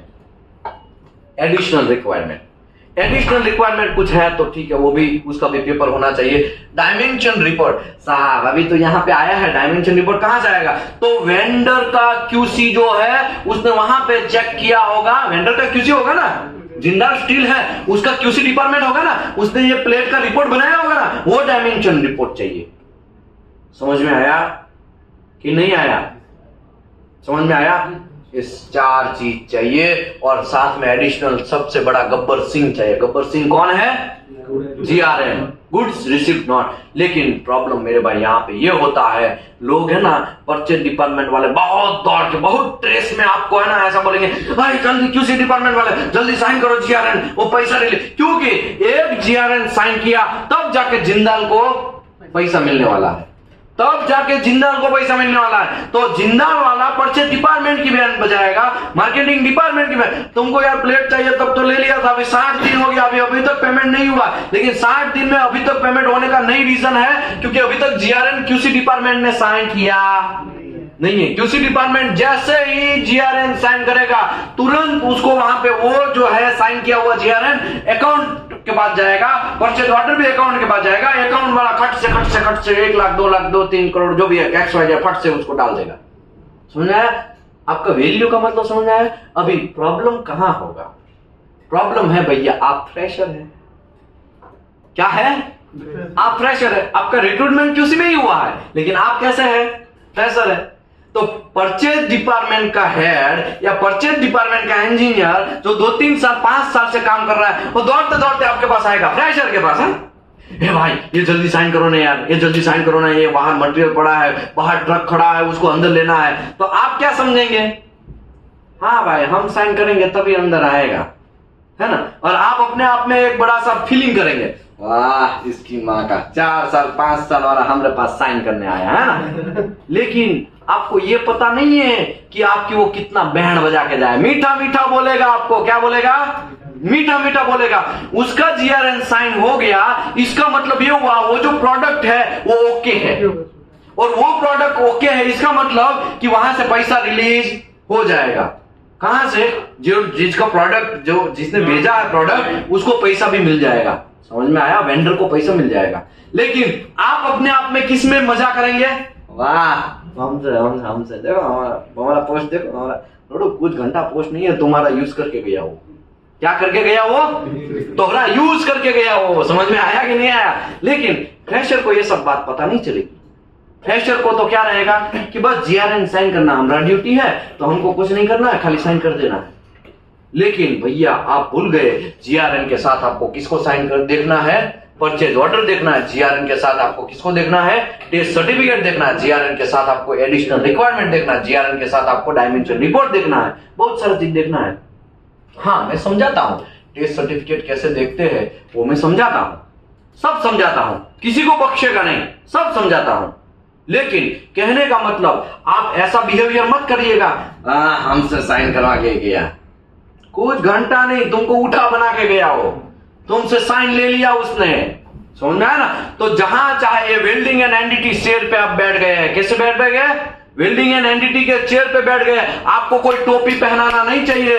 लूडो आपको टोपी पहनाएगा ना तो मेरे को ढक्कन में पानी लेके मरना पड़ेगा। समझ में आया कि नहीं आया? आपको कोई टोपी पहनाना नहीं चाहिए। हाँ बेंचन उसको टोपी पहनाओ ना, आपको कौन टोपी पहनाएगा? इसके लिए तो ये 18 दिन का कोर्स है कि QA/QC डिपार्टमेंट को कभी भी कोई टोपी तो पहनाना ही नहीं चाहिए। समझ में आया कि नहीं आया? स्ट्रांग बन जाना है मेंटली। वरना मुझे बोलो सर को क्या यहाँ जरूरत है QA/QC कोर्स करने का? 29 ईयर के लोग यहाँ पे QA/QC कोर्स करने आए थे। अभी आपका सर का भी ये बैच में सबसे सीनियर शायद यही है। कितने साल का एक्सपीरियंस है? 10 ईयर, 9 to 10 ईयर का एक्सपीरियंस है सर को। फिर भी यहाँ पे वो QA/QC का कोर्स करने आए हैं। कुछ तो रीजन होगा ना। ये 18 दिन, अभी आप बोलो क्या आपको क्या लग रहा है? 9 साल का एक्सपीरियंस वाला कोई बंदा है तो उसका सैलरी अप्रोक्सीमेटली 50,000 से प्लस होगा। फॉर एग्जाम्पल इतना होता है इंडिया में। तो 50,000 रुपया एक महीने का, 18 दिन का, ये 2-3 दिन आने जाने में होगा तो 18-20 दिन हो गया। तो ये 50,000 रुपया वेस्ट तो नहीं बोलेंगे, वहां पे वो छोड़ के यहाँ पे कोर्स करने आए तो कुछ तो रीजन होगा ना भैया। हवा में तो कुछ आया नहीं है, हवा में तो आया नहीं है ना, कुछ तो रीजन है। तो इसकी वजह से रीजन है कि आपको कोई टोपी पहनाना नहीं चाहिए, कोई टोपी पहनाना नहीं चाहिए। अगर आपको कोई टोपी पहना गया ना तो समझ लेना है मेरे को ढक्कन में क्या लेना है? पानी लेना है। समझना है ना कि नहीं यार? ऑनलाइन वाले का अलग मैटर है, क्योंकि ऑनलाइन वाले में मैं यहाँ पे फ्लैंस दिखा रहा हूँ, गास्केट दिखा रहा हूँ, वो सब पता नहीं चलेगा। तो ऑनलाइन वाले का अलग मैटर है। लेकिन ऑफलाइन में आप यहाँ पे बैठे इतने सारे लोग, तो आपको तो कोई टोपी पहनाएगा ना तो सर आपको भी शायद ढक्कन में पानी लेके मरना चाहिए। आपको भी टोपी तो पहनाना ही नहीं चाहिए। और टोपी आपको कौन पहनाएगा? प्रोडक्शन डिपार्टमेंट पहना सकता है, परचेज डिपार्टमेंट, प्लानिंग डिपार्टमेंट और वेल्डर, ग्राइंडर, फीटर, ये सब लोग आपको टोपी पहनाने के लिए चक्कर में रहते हैं। लेकिन क्वालिटी डिपार्टमेंट का इंजीनियर एकदम स्ट्रांग होगा ना, कोई टोपी नहीं पहनाएगा, आप उसको टोपी पहनाओ, बराबर कह के लो। क्या करो? कह के लो। गलती किया है, बख्शना नहीं है, कोई फ्रेंडशिप नहीं। यहाँ पे प्रॉब्लम क्या होता है पता है? बहुत सारे लोग है ना फ्रेंडशिप चले, तू मेरा फ्रेंड पास कर देना, तू मेरा फ्रेंड, तू मेरा दोस्त, अरे तू तो हमारे गांव वाला, तू तो हमारा यूपी बिहार वाला, तू तो हमारा गोरखपुर वाला। समझ में आया ना? ये सब चीज बंद। इंडस्ट्री के अंदर प्रोफेशनलिटीज एकदम फंडा है। अगर आप प्रोफेशनलिटी से थोड़ा भी हट के गए तो आपको ठोकर खाना मिल जाएगा, आपको बहुत सारा प्रॉब्लम क्रिएट हो जाएगा। आज नहीं तो कल प्रॉब्लम होगा, कल नहीं तो परसों प्रॉब्लम होगा, लेकिन आपको प्रॉब्लम होगा। प्रोफेशनलिटी ओनली एक ही फंडा, प्रोफेशनलिटी से बातें करना, प्रोफेशनलिटी से काम करना है। कोई किसी का फ्रेंड नहीं, गलती किया है तुमको पनिशमेंट मिलेगा। और पनिशमेंट देने वाले लोग कौन है? QA/QC डिपार्टमेंट, वो उसको पनिशमेंट देने वाले लोग हैं। समझ आया? वो समझाएगा, मैं 18 तारीख को समझाएगा पनिशमेंट कैसे दिया जाता है, ठीक है ना, बराबर कह के कैसे लिया जाता है, सब समझाएगा 18 तारीख को। 18 तारीख को नहीं, 18 दिन का लास्ट दिन होगा ना, उस दिन में आपको बहुत सारा चीज का इंफॉर्मेशन देगा। अभी देखो यहाँ पे गुड्स रिसिप्ट नोट जो है उसके साथ ये सब मटेरियल, ये चार चीज अवेलेबल है तो ही हमारा भाई साहब जाएगा कहां पे? चेक करने के लिए। ओके, साथ में ड्राइंग भी होना चाहिए। क्या होना चाहिए? ड्राइंग होना चाहिए, ठीक है। अभी होगा क्या? परचेज ऑर्डर तो आपकी कंपनी का ही होगा, तो आपको तो कोई टेंशन नहीं है। रही बात टेस्ट सर्टिफिकेट की, किसकी? हाँ, GRN में तो लिखा होगा, हाँ भाई ये मटेरियल है, इतना लेंथ है, इतना विड्थ है, इतना साइज है, तो आपको वहां पे जाके क्या करना है? लेंथ, विड्थ, साइज, वो जिसमें लिखा है डायमेंशन में भी, डायमेंशन रिपोर्ट में भी लिखा है, उसके हिसाब से आपको चेक कर लेना है। लेकिन फंसेंगे कहां पे पता है? टेस्ट सर्टिफिकेट में। तो टेस्ट सर्टिफिकेट कैसे देखना है वो मैं आपको समझाने जा रहा हूं। क्या समझाने जा रहा हूं? Test certificate. पहले तो MTC कैसे होगा वो तो पता होना चाहिए कि नहीं होना चाहिए? चलो पहले 5 मिनट का रेस्ट ले लेते हैं। 5 मिनट के रेस्ट के बाद मैं MTC समझाता हूं। ओनली 2 मिनट, 2 मिनट ही है, 5 मिनट या। चलिए तो अभी हम लोग स्टार्ट करते हैं MTC। परचेज ऑर्डर तो आपको समझ में आ गया कि परचेज ऑर्डर क्या है, क्योंकि 1 घंटे तक हमने यही इंफॉर्मेशन लिया परचेज ऑर्डर क्या है। अभी हम आते हैं MTC के ऊपर, टेस्ट सर्टिफिकेट। तो कोई भी प्रोडक्ट आएगा तो कंपनी के बाहर रुकेगा, कंपनी के बाहर रुकेगा ना, या तो फिर कंपनी के अंदर जो वेयर हाउस है या तो स्टोर है उसके अंदर जाएगा। वो स्टोर कीपर क्या बोलेगा? आपको कॉल करेगा, हाँ सर, QC डिपार्टमेंट को कॉल करेगा। किसको कॉल करेगा? QC डिपार्टमेंट को। हाँ सर, मेरा प्रोडक्ट आ गया, आप रिसीव्ड इंस्पेक्शन कर लीजिए तो मैं रिलीज करता हूं शॉप में। रिसीविंग इंस्पेक्शन होना, इसका मतलब आपका अभी रिसीविंग इंस्पेक्शन करने जा रहे हैं तो आप उसको क्या पूछेंगे? GRN लाए हो? PO है? टेस्ट सर्टिफिकेट आया है? एडिशनल रिक्वायरमेंट है? डायमेंशन रिपोर्ट वगैरह सब रेडी है? सब रेडी है सर, खाली आप आ जाओ, बस चेक कर लो। तो आप वहां पे जाएंगे, जाने के बाद ये सब चीज मिलेगा। अब टेक्निकली और रिव्यू करेंगे। क्या आप करेंगे? Review the test certificate as per purchase order. Purchase order में जो मटेरियल मंगवाया है, फॉर एग्जांपल SF516 ग्रेड 70 का मटेरियल मंगवाया है आपने। क्या मंगवाया है? क्योंकि परचेज ऑर्डर कैसे साइन करेंगे मैं बोला, आपके CEO, आपका MD, वो सब लास्ट में साइन और थप्पा मारेंगे। उसमें लिखा होगा कि ये मटेरियल, ये प्लेट चाहिए, 10 प्लेट चाहिए, मटेरियल का ग्रेड 516 ग्रेड 70 होना चाहिए, XYZ ये ग्रेड का मटेरियल चाहिए उनको, ऐसा ऐसे ही बोलता है ना। तो अभी क्या होगा? अभी परचेज ऑर्डर में ये लिखा है तो आपको टेस्ट सर्टिफिकेट देखना है कि टेस्ट सर्टिफिकेट में वही मटेरियल आया है कि नहीं आया। ऐसा तो ना हो कि टेस्ट सर्टिफिकेट में आपको SF516 ग्रेड 60 घुसा दे। ऐसा हो सकता है कि नहीं हो सकता है? अलीबाबा माल घुसा देगा, ऐसा हो सकता है कि नहीं हो सकता है? तो आपको परचेज ऑर्डर है उसको देखना है, उसके हिसाब से MTC में जो मटेरियल आया है वो परचेज ऑर्डर के हिसाब से आया है कि नहीं आया है। उसके बाद एप्लीकेबल कोड एंड रिक्वायरमेंट, वो अभी मैं समझाता हूं। स्पेसिफिक ड्राइंग जो है उसके हिसाब से, ड्राइंग में 516 ही है ना, ये भी आपको वेरीफाई करना कि ड्राइंग में देखो ऐसा भी हो सकता है ना परचेज ऑर्डर में गलती हो। हमारा मैन कहां से, परचेज ऑर्डर कहां से बनता है? ड्राइंग। तो ड्राइंग भी वेरीफाई करना है, परचेज ऑर्डर भी वेरीफाई करना है, उसके हिसाब से किसको वेरीफाई करना है, टेस्ट सर्टिफिकेट को भी वेरीफाई करना है। ये सब हो गया, और उसके बाद इसके अंदर साइन और स्टैंप है कि नहीं है। ओके, कभी कभी क्या होता है, वो मार्क को आता है, आईएसओ मार्क का आता है, याद है, गोल्ड भी लेने जाते हैं ना तो उसमें भी आईएसओ मार्क आता है कि नहीं आता है ना। वैसे कोई भी मटेरियल होता है ना, उसके अंदर स्टैंप वगैरह आएगा या नंबरिंग सिस्टम होगा। देखो यहाँ पे गास्केट है ना, उसमें भी यहाँ पे सब चीज लिखा हुआ है, राइट।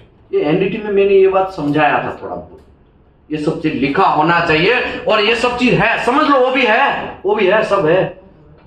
फिर आपको टेस्ट सर्टिफिकेट वेरीफाई करना स्टार्ट करना पड़ेगा।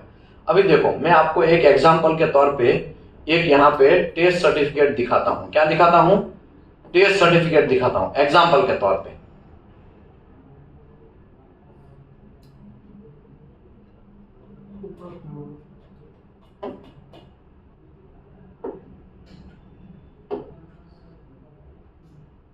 देखो, ये एक एमटीसी है, क्या है, एग्जाम्पल के तौर पे मैं एमटीसी को कैसे रिव्यू करना है ना, वो मैं समझाने जा रहा हूं।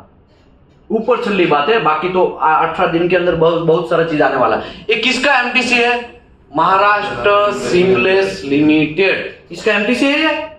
ये मैन्युफैक्चरर कौन है, महाराष्ट्र सीमलेस लिमिटेड वाला मैन्युफैक्चरर है। उसने कस्टमर XYZ को क्या किया है, XYZ उसका कस्टमर है, उसको दिया है और इसने आपको घुसाया है, राइट। ऐसा ही मटेरियल है। अभी आपका ड्यूटी ये है, पहले स्पेसिफिकेशन आप देखेंगे, ये क्या लिखा है, ASTM A333 ग्रेड 6 2018 के हिसाब से। मतलब आपको ये पता चला A333 ग्रेड 6 का मटेरियल है ये, ठीक है। तो आपको सबसे पहले ASME खोलना है या ASTM खोलना है। ASME समझ में आ रहा है ना, ASME सेक्शन 2A खोलना है, उसमें ऐसे 333 खोलना है। क्या खोलना है, ऐसे 333 खोलना है। मैं आपको दिखाता हूं ऐसे 333 कैसा होता है। ये ऐसा 5-6 पेज का होता है। कितने होता है, 5-6 पेज का होता है। कितने पेज का होता है, हाँ, ASME सेक्शन 2 ये बहुत बड़ा है, इतना बड़ा है, लेकिन उसमें से एक चैप्टर है और वो चैप्टर का नाम है ऐसे 333। क्योंकि आपका एमटीसी कौन सा है, एमटीसी का ग्रेड कौन सा है, A333 ग्रेड 6, ऐसा है ना। तो आपको ASME खोल के उसका कंपेयर करना है कि भाई ASME के हिसाब से, ASME हमारा स्टैंडर्ड है, हमारा माई बाप है। क्या है, हमारा माई बाप है। उसमें जो लिखा है वही से एमटीसी में आया है कि नहीं। एमटीसी मतलब टेस्ट सर्टिफिकेट। क्या बोलते हैं उसको, टेस्ट सर्टिफिकेट। क्या बोलते हैं उसको, क्या बोलते हैं उसको, क्या बोलते हैं उसको, क्या बोलते हैं उसको, टेस्ट सर्टिफिकेट। कोई भी मटेरियल का टेस्टिंग होता है, टेस्टिंग 2 वे से होता है। एक non destructive testing, NDT, non destructive testing, जो आप लोग यहाँ पे 20 दिन में वो फ्री ऑफ कॉस्ट वाला जो हम लोग चलाते हैं वो करते हैं। और दूसरा होता है डिस्ट्रक्टिव टेस्ट। क्या होता है, वो दोनों का टेस्ट ओके होता है तब जाके एमटीसी बनता है। क्या बनता है, एमटीसी बनता है। अभी एमटीसी ये हमने यहां पे दिखाया भैया, एमटीसी किसका है, मील टेस्ट सर्टिफिकेट। यहां लिखा है ना मील टेस्ट सर्टिफिकेट, ये नहीं लिखा है, मील टेस्ट सर्टिफिकेट ये सब लिखा है ना। ओके, इसका OD ID कितना इंच का, कितना लेंथ, कितना पीस का है, टेस्ट सर्टिफिकेट कौन सा डेट है, डेट कौन सा है, कौन सी अप्रैल से बनाया है, वो सब चीजें टेस्ट सर्टिफिकेट बनता है ना, तो उसमें दिखाया जाता है। अभी आपका ड्यूटी है यहां से स्टार्टअप। पहला ये क्या लिखा है, ये क्या लिखा है, ये इसमें लिखा केमिकल कंपोजिशन। हाँ, आपको पता चल गया कि हाँ ASTM A333 ग्रेड 6 हमारे परचेज ऑर्डर में लिखा था, वही जाया है। लेकिन टेस्ट सर्टिफिकेट रिव्यू तो करना पड़ेगा ना भैया। रिव्यू नहीं करेंगे तो आप प्रॉब्लम होगा, रिव्यू नहीं करेंगे तो आपको प्रॉब्लम होगा। इसके लिए रिव्यू करना, बहुत सारे लोग जो डरते हैं ना, टेस्ट सर्टिफिकेट नहीं पहचानते हैं, टेस्ट सर्टिफिकेट रिव्यू करना नहीं आता है। कितने लोगों को ने टेस्ट सर्टिफिकेट देखा है, हाथ ऊपर करिए, देखा है। ऑनलाइन वाले ने भी, बहुत सारे लोगों ने, ऑनलाइन वाला अपना खाली कमेंट मार दीजिए कि हाँ हमने टेस्ट सर्टिफिकेट देखा है। तो ये एक एग्जाम्पल के तौर पे मैं, जिसने नहीं देखा है उसके लिए ये एग्जाम्पल के तौर पे मैं यहाँ पे दिखा रहा हूं, ठीक है। ऑनलाइन में भी बहुत सारे लोग जुड़े हुए, बहुत सारे लोग जुड़े हुए है ना। तो please thank you very much. Online में भी बहुत सारे लोगों को मैं शुक्रिया अदा करता हूं, आप लोग ज्वाइन हुए। अभी देखो ये टेस्ट सर्टिफिकेट है। सबसे पहले यहाँ पे ए है, इसके बाद यहाँ पे बी है, इसके बाद यहाँ पे सी है, इसके बाद किधर पे डी होगा, कहां गया भैया, सबसे लास्ट में है, यहाँ पे डी है, यहाँ पे ई है। समझ में आया ना। ये सब चीज आपको step by step by step step by step step by step check करना है। तो अभी हम लोग पहला किसका डिस्कशन करेंगे, ए का।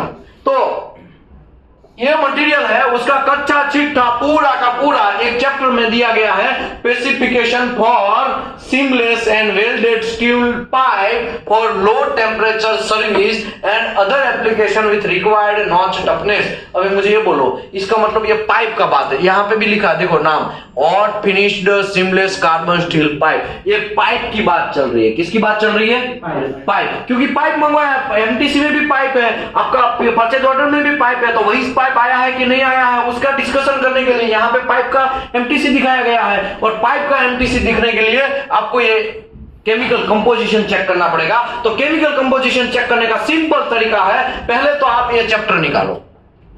तो ये सेमी का ऐसा चैप्टर है, ठीक है।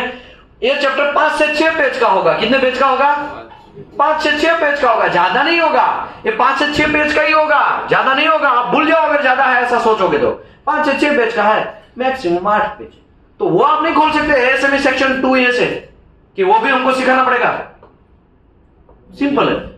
चलो ये खोल लिया। इसमें हमारा काम क्या है, केमिकल कंपोजिशन चेक करना। क्या चेक करना, केमिकल कंपोजिशन, कि ये इसके अंदर केमिकल कंपोजिशन है वो सी ठीक है कि नहीं है। अभी आप बोले ऐसा है, पता नहीं चल रहा केमिकल कंपोजिशन क्या। तो भाई आपके बॉडी के अंदर हड्डी है, कैल्शियम से बना है ना, उसके ऊपर मांसपेशियां है, उसके ऊपर वेंस है, उसके अंदर ब्लड सेल है, उसके ऊपर ये चमड़ी है, चमड़ी के ऊपर बहुत सारे चमड़ी है, 5-6 चमड़ी का लेयर होता है, उसके ऊपर ये हेयर है, उसके ऊपर आपने कपड़ा पहना है, तब जाके आपका बॉडी तैयार होता है ना ये भैया। तो वैसे ही ये जो मटेरियल है, ये जो पाइप है, वैसे ही तैयार होता है। कार्बन से तैयार होता है, मैंगनीज से तैयार, सिलिकॉन, फास्फोरस, सल्फर, क्रोमियम, मोली, निकल, कॉपर, वेनेडियम, नियोबियम, टिटेनियम, ये बहुत सारे ऐसे मटेरियल है, उससे ये मटेरियल तैयार होता है। तो अभी आप है भैया डॉक्टर, क्या है, डॉक्टर। आप किसके डॉक्टर है, मेटल के डॉक्टर है। तो आपको पता तो होना चाहिए ना भैया हड्डी टूटा है कि नहीं टूटा है। सर दर्द हो रहा है यहाँ पे, पता नहीं क्यों दर्द हो रहा है, लेकिन आपको तुरंत पता चल जाना चाहिए शायद इसको किडनी स्टोन हो सकता है, क्योंकि आजकल बहुत सारे लोगों को किडनी स्टोन होता है तो ज्यादा दर्द होता है। तो आप डॉक्टर है, किसके डॉक्टर, लेकिन मेटल के डॉक्टर है। तो आपको पता होना चाहिए ना केमिकल कंपोजिशन सही है कि गलत है, और सही है कि गलत है वो कहां लिखा होगा, ASTM A333 ग्रेड 6 के अंदर, या तो ASTM और मैंने तो ASME खोला है, ASME सेक्शन 2A। तो भाई ये दोनों का एक दूसरे का एडॉप्टेशन ही है, दोनों सेम ही है। फर्क ये है ASTM में ये लिखा होगा और ASME में SA333 ग्रेड 6 लिखा है, नया कुछ है नहीं। समझ में आया कि नहीं आया। अभी टेम्पररी बेस पे इतना समझो। अभी हमने ASME खोला, ASME के अंदर केमिकल कंपोजिशन हमको देखना है। तो भैया ये है हमारा केमिकल कंपोजिशन। ये क्या है, ASME सेक्शन 2A 2023 का है, SA333 खोला हमने। अभी हमारा वहां पे ग्रेड कौन सा था, 6 ग्रेड था। तो भैया ये केमिकल कंपोजिशन का A ग्रेड से हमें मतलब है। ये ओके, ऐसे 333 ग्रेड 1 भी हो सकता है, ग्रेड 2 भी हो सकता है, ग्रेड 3 हो सकता है, ग्रेड 4, ग्रेड 6, ग्रेड 7, 8, 9, 10, 11 सब हो सकता है। लेकिन आपका प्रोडक्ट 6 वाला है तो आपको 6 वाले में ही देखना है। बात समझ में आया। ओके, अभी यहां पे कार्बन लिखा है, क्या लिखा है, कार्बन मैक्सिमम कितना होना चाहिए, अगर उससे ज्यादा है वो एमटीसी के अंदर तो वो प्रोडक्ट आपका रिजेक्ट हो जाएगा। मैक्सिमम 0.30 देख लेते हैं भैया, इसमें कहा नया रॉकेट है। कार्बन आपका 0.30 से मैक्सिमम उतना होना चाहिए, मतलब मिनिमम होगा तो चलेगा, मैक्सिमम उससे ज्यादा होना नहीं चाहिए। तो यहां पे भी लिखा, देखो ये जो है ना रिक्वायर्ड वैल्यू, ये रिक्वायर्ड वैल्यू कहां से लिखा होगा उसने, ASME सेक्शन 2A ए से लिखा होगा, समझ में आया? यहाँ पे उसने लिख दिया है 0.30, ये 0.30 ये भी मैक्सिमम वैल्यू लिखा है कि नहीं लिखा है? इसने लिखा है ना? अच्छा, अगर नहीं लिखा है और ऐसा भी हो सकता है ना, एमटीसी ये तो एडिट करके होता है, तो इसमें भी अली बाबा कर दिया, तो कोई बात नहीं, आप ये सभी को खोल के देख लो, ये सभी को खोल के देख लो, ये इजी है भाई, ये एकदम इजी है, ये कोई नया रॉकेट नहीं है।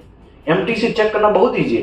कार्बन मुझे ये बोलो 0.30 से बढ़ना नहीं चाहिए, तो यहाँ पे इसका ये व्हाट है और प्रोडक्ट फॉर्म है, तो इसमें मुझे बोलो ये हीट फॉर्म है, ये प्रोडक्ट फॉर्म है, मुझे ये बोलो इसमें से बढ़ा है? एक में कितना है? 0.12, 0.12, 0.12, सब में ऐसा ही है, 0.128, 0.12124, 0.11122, ऐसा ही है। मतलब ये कोई 0.3 से बढ़ा नहीं है, मतलब कार्बन इसका एक्सेप्ट है। क्या है? कार्बन एंड वेनेडियम वो स्ट्रेंथ बढ़ाता है। क्या बढ़ाता है? हमारा मटेरियल का स्ट्रेंथ। जैसे हमारा हड्डी है वो स्ट्रेंथ बढ़ाता है, वैसे ही ये कार्बन एंड वेनेडियम क्या बनाएगा? स्ट्रेंथ बढ़ाता है। कार्बन ज्यादा है वो भी अच्छा नहीं है, हड्डी में कैल्शियम ज्यादा हो जाएगा तो अच्छा है? अच्छा नहीं है। ब्लड कुछ बहुत सी ज्यादा सा वो हो जाए तो अच्छा है? अच्छा नहीं है। सबका अपना अपना मात्रा के हिसाब से हमारा बॉडी बना है, तो वैसे ही ये जो हमारे हाथ में ये मटेरियल है उसका भी एक बॉडी का मात्रा है, उसकी मात्रा के हिसाब से ये मटेरियल बना है। साहब ये सेमी को कैसे पता चला? भाई ये सेमी बहुत साल से रिसर्च कर रहा है, उसके बाद बहुत सारे इंजीनियर है, वो सब चीजें रिसर्च करके वो सब चीज इसने कैलकुलेशन करके उसने टेक्निकली प्रूव करके साइंटिफिकली ये प्रूव किया है, तब जाके उसको एएसएम आजकल लोग मार्केट में फॉलो करते हैं, हवा में नहीं फॉलो कर रहे हैं। बात समझ में आया? ओके, कार्बन की बात हो गई। अभी हम आते हैं दूसरा मटेरियल। कौन सा मटेरियल है? मैंगनीज। मैंगनीज मिनिमम 0.29, मैक्सिमम 1.06, लेकिन यहां पे कुछ ए दिया है। क्या दिया है? ए दिया है। पहले मैं ये बोलूं, बार बार हम इसको ओपन करने का, इससे अच्छा ये वैल्यू वहां पे बराबर लिखा है कि नहीं लिखा वो चेक कर ले, है ना? देखो 0.29 मिनिमम मैंगनीज और मैक्सिमम 1.06। देखो 0.29 ये भी बराबर है, राइट? अभी आगे बढ़ते हैं। Silicon, sorry phosphorus. फॉस्फोरस कितना है? मैक्सिमम है वो 0.025। तो यहाँ पे फॉस्फोरस कहां गया? फॉस्फोरस तो ये मैक्सिमम वैल्यू के अंदर, नीचे वाला मैक्सिमम है, देखा आपने? नीचे वाला मैक्सिमम है ना, तो ये मैक्सिमम वैल्यू में ही डाला है, राइट? तो ये भी ओके है, फॉस्फोरस भी ओके है, राइट? फॉस्फोरस का वैल्यू भी ओके है। इसके बाद और कौन है? सल्फर, वो भी मैक्सिमम वैल्यू है 0.025। कौन था वो? सिलिकॉन था ना?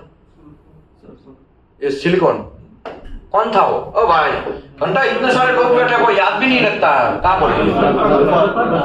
सल्फर 0.025। कहाँ है सल्फर?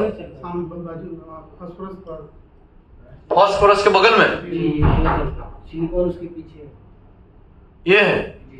ये बराबर डाला है कि गलत डाला है? 0.025 था। रुको हम देखते हैं। सल्फर मैक्सिमम था, ठीक है ना? ओके, सिलिकॉन क्या है इसमें हम लोग देखते हैं 0.010। तो ये है सिलिकॉन, यही है ना? 0.10। यहाँ पे गड़बड़ हुआ है ना? हाँ, गड़बड़ हुआ है। यहाँ पे गड़बड़ हुआ है। उसके बाद निकल कितना है? 0.40। तो यहाँ पे निकल कहाँ गया? 0.40, ये हो गया। इसके बाद क्रोम कितना है? 0.30। तो यहाँ पे क्रोम कितना है? 0.30। इसके बाद आगे बढ़ते हैं। कॉपर कितना है? 0.40 मैक्सिमम, ठीक है? तो यहाँ पे कॉपर 0.40 है, राइट? अब ये आगे बढ़ते हैं, सब चीज पहले देख लेते हैं। एल्यूमिनियम कुछ भी नहीं डाला है। वेनेडियम कितना डाला है? 0.08। तो यहाँ पे वेनेडियम डाला 0.0 8 ऐसे करके डाला है, ठीक है। हमको गड़बड़ी कहाँ मिला? सल्फर के अंदर, राइट। एक यहाँ पे गड़बड़ी मिला, राइट, यहाँ पे गड़बड़ी मिला ना, उसको हम देखेंगे। मतलब ये सब चीज लिखा हो बराबर ही लिखा, हमने सभी देख लिया ना, कोई भी छोड़ा। अभी हम बात करते हैं, ये तो ओरिजिनल ASME से लिखा था। किससे लिखा था? स्टार किया है, उसको अभी थोड़ी देर में डिस्कस करते हैं। अभी देखो, कार्बन मैक्सिमम कितना होना चाहिए? इससे कुछ भी गड़बड़ हुआ? ओके। मिनिमम मैंगनीज कितना होना चाहिए था? 0.29 और मैक्सिमम 1.06। देखो 0.29 तो ये ठीक है मिनिमम, तो इससे तो कोई कम नहीं गया, लेकिन यहाँ मैक्सिमम में कांड हो गया है। कांड हो गया ना। तो अभी देखो कहां पे कांड हुआ है, मैं आपको दिखाता हूं। एक है यहाँ पे कांड हो गया है और एक यहाँ पे, ठीक है। अभी सिलिकॉन यहां से भी हो गया। सिलिकॉन 0.10 से है, मिनिमम होना चाहिए, लेकिन ये मैक्सिमम चला गया, तो यहाँ पे भी कांड हो गया है। इसको भी स्टार करते हैं भैया, ठीक है। अच्छा स्टार करते हैं, जो गड़बड़ी है वहां पे स्टार करते हैं। तो मैक्सिमम कुछ लिमिट नहीं लिखा है ना, मिनिमम उतना होना चाहिए, तो मैक्सिमम तो कितना भी चलेगा। तो यहाँ पे गड़बड़ नहीं है, गड़बड़ है नहीं। तो कहा है हमको बोला आपने, ये बराबर है। ये मिनिमम इतना होना चाहिए, मैक्सिमम तो ज्यादा होगा तो चलेगा ना, तो ये ओके हो गया। ओके, फास्फोरस से मैक्सिमम इतना होना चाहिए, उससे ज्यादा नहीं होना चाहिए। तो इससे ज्यादा है कोई भी नहीं, ये भी एक्सेप्ट हो गया। इसका हम देखते हैं बाद में। क्रोमियम जो है वो कितना है? 0.30। तो यहाँ पे क्रोमियम इससे मैक्सिमम है, तो ये सब लोग रहे ही है उसके हिसाब से, उसे मिनिमम ही रहे। मोली देखो ये भी बराबर है, ये बराबर है ना। 0.12 से मैक्सिमम इतना होना चाहिए, उससे कम होगा तो चलेगा, तो कम ही है। यहाँ पे भी कम होगा तो चलेगा, तो कम ही है। यहाँ पे भी कम होगा तो चलेगा, तो कम ही है। यहाँ पे भी कम होगा तो चलेगा, कम ही है। यहाँ पे भी। तो ये सब चीज समझ में आया? ओके। अभी कांड हुआ यहाँ मैंगनीज और सिलिकॉन से।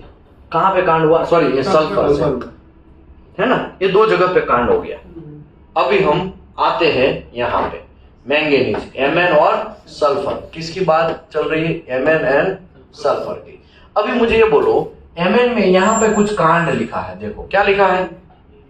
यहाँ पे A लिखा है ना, तो हमको ये पढ़ना पड़ेगा ना, ऐसे हवा में थोड़ी चलेगा। ये मैक्सिमम के ऊपर लिखा है ना, तो मैक्सिमम के ऊपर यहाँ पे ये लिखा है, for each reduction of 0.01% carbon below इतना परसेंट एंड इंक्रीजिंग 0 में मैंगनीज अबव इतना परसेंट विल बी परमिटेड। 1.35% तक परमिटेड है। कितना परमिटेड है? कितना परमिटेड है? कितना परमिटेड है? ये मैंगनीज कितने तक परमिटेड है? 1.35%। तो अभी हम ओरिजिनल पोजीशन में यहाँ पे आते हैं। तो ये जो है, ये है, यहाँ पे हम लोग क्या डाल सकते हैं? 1.35 इतना डाल सकते हैं। तो अभी मुझे बोलो, ये एक्सेप्ट है कि नहीं है? ये भी एक्सेप्ट होगा ना। वैसे ही यहाँ पे भी है। ओके, लिखा ही गलत था, यहाँ पे ये लिखा गलत है और एक्सेप्टेड है नहीं तो ओरिजिनल। समझ में आया? यहाँ पे ये लिखा गलत है। ओके, अभी ये आपको प्रॉब्लम है कुछ? नहीं, सही लिखा है। ये सही लिखा है। नहीं, ये वाला सल्फर वाला। अभी ये वाला जो है उसका अभी डिस्कशन करते हैं। चलो, अभी ये इसमें कोई मसला नहीं है आपको, राइट। मैंने वहां पे क्लोज आपको समझा दिया। अभी यहाँ की बात करते हैं। सॉरी, यहाँ पे बात करें। यहाँ पे कोई कमेंट मार सकता है? कुछ है क्या? हाँ, आपका क्या कमेंट है? सर वो सही लिखा है, क्योंकि उसमें लिखा है दशमलव के बाद 2 जीरो फिर 2 लिखा और उसमें लिखा है 1 जीरो, तो वो ऑलरेडी बड़ी डिजिट है, वो मैक्सिमम लिखा है और वो मिनिमम में आ रहा है। सल्फर में हम डिस्कस करते हैं। 0.2 यहाँ पे कहां पे हम फंसे हैं? यहाँ पे फंसे हैं, राइट। ये क्या है? मैक्सिमम उतना होना चाहिए, मैक्सिमम उतना होना चाहिए, इससे कम रहना चाहिए, इससे कम रहना चाहिए ना। 0.025 से कम रहना चाहिए। 0.025 से सल्फर कम रहना चाहिए। तो ये सभी लोग कम है। समझ में आया? हाँ, यहाँ पे गलत है तो ये कोई मसला नहीं है। सही लिखा ऑलरेडी, क्योंकि सर वो दशमलव में 0 के बाद 1 जीरो। हाँ, अभी हम दशमलव की बात करते हैं। सही से नहीं लिखा। नहीं, ये देखो, यहाँ पे 0.010 लिखा है, यहाँ पे लिखा है। है ना? ऐसा लिखा है ना। तो अभी मुझे बोलो, इसकी जगह अगर कोई, देखो मैं आपको बोलता हूं, मैं समझाता हूं, ये फंडा समझाता हूं कहां पे फंस रहा है। आपकी प्रोडक्ट 10 साल तक टिकेगी। कितने साल तक? 10 साल। ये मेरा वारंटी है, ये मेरा वारंटी है। लेकिन आप लेके जाओ 15 साल भी कुछ नहीं होगा। मैं 15 साल लिख के देता हूं, भले ऊपर से मुझे 10 साल लिख के दे रहा, लेकिन मैं आपको कितने साल तक दे रहा हूं? 15 साल तक कोई प्रॉब्लम नहीं होगा। तो ये यही यहां पे सब चीज है, नया कुछ नहीं है। भले ये ऐसे नहीं बोलता है इससे कम ना, लेकिन ये लोग, ये जो ये महाराष्ट्र सीमलेस स्टील है वो ऐसा बोलता है, भले ये इंप्योरिटी है, ये क्या है? इंप्योरिटी। एक्चुअली होना ही नहीं चाहिए, लेकिन एएसएमई ने क्या बोला है? इतने तक परमिटेड है भाई, इतने तक कोई प्रॉब्लम नहीं है। लेकिन ये लोग ऐसा बोल रहे हैं, हम लोग इतने नहीं, हम तो इससे भी एकदम अच्छा सा प्रोडक्ट देंगे। आप 0.010 से तो बढ़ेगा ही नहीं हमारे मटेरियल के अंदर। और देख लो, बढ़ रहा है? नहीं बढ़ रहा है। हम तो उससे भी अच्छा देंगे। बात समझे कि नहीं समझे? ओके, क्लाइंट आया, क्लाइंट का एक एडिशनल रिक्वायरमेंट बोल दिया, हमारे मटेरियल के अंदर फास्फोरस एंड सल्फर, एएसएमई में भले कुछ भी लिखा है, लेकिन हमारा रिक्वायरमेंट है 0.010 से ज्यादा नहीं होना चाहिए। तो इसी की वजह से यहां पे डाला गया। बात समझ में आया? ये एडिशनल रिक्वायरमेंट हो सकता है कि नहीं हो सकता है? हाँ, आपको एएसएमई क्या बोलता है?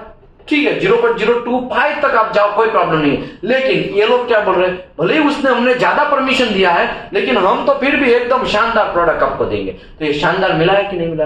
कोई कंफ्यूजन है? केमिकल कंपोजिशन देखना आपको आ गया? कोई कंफ्यूजन है?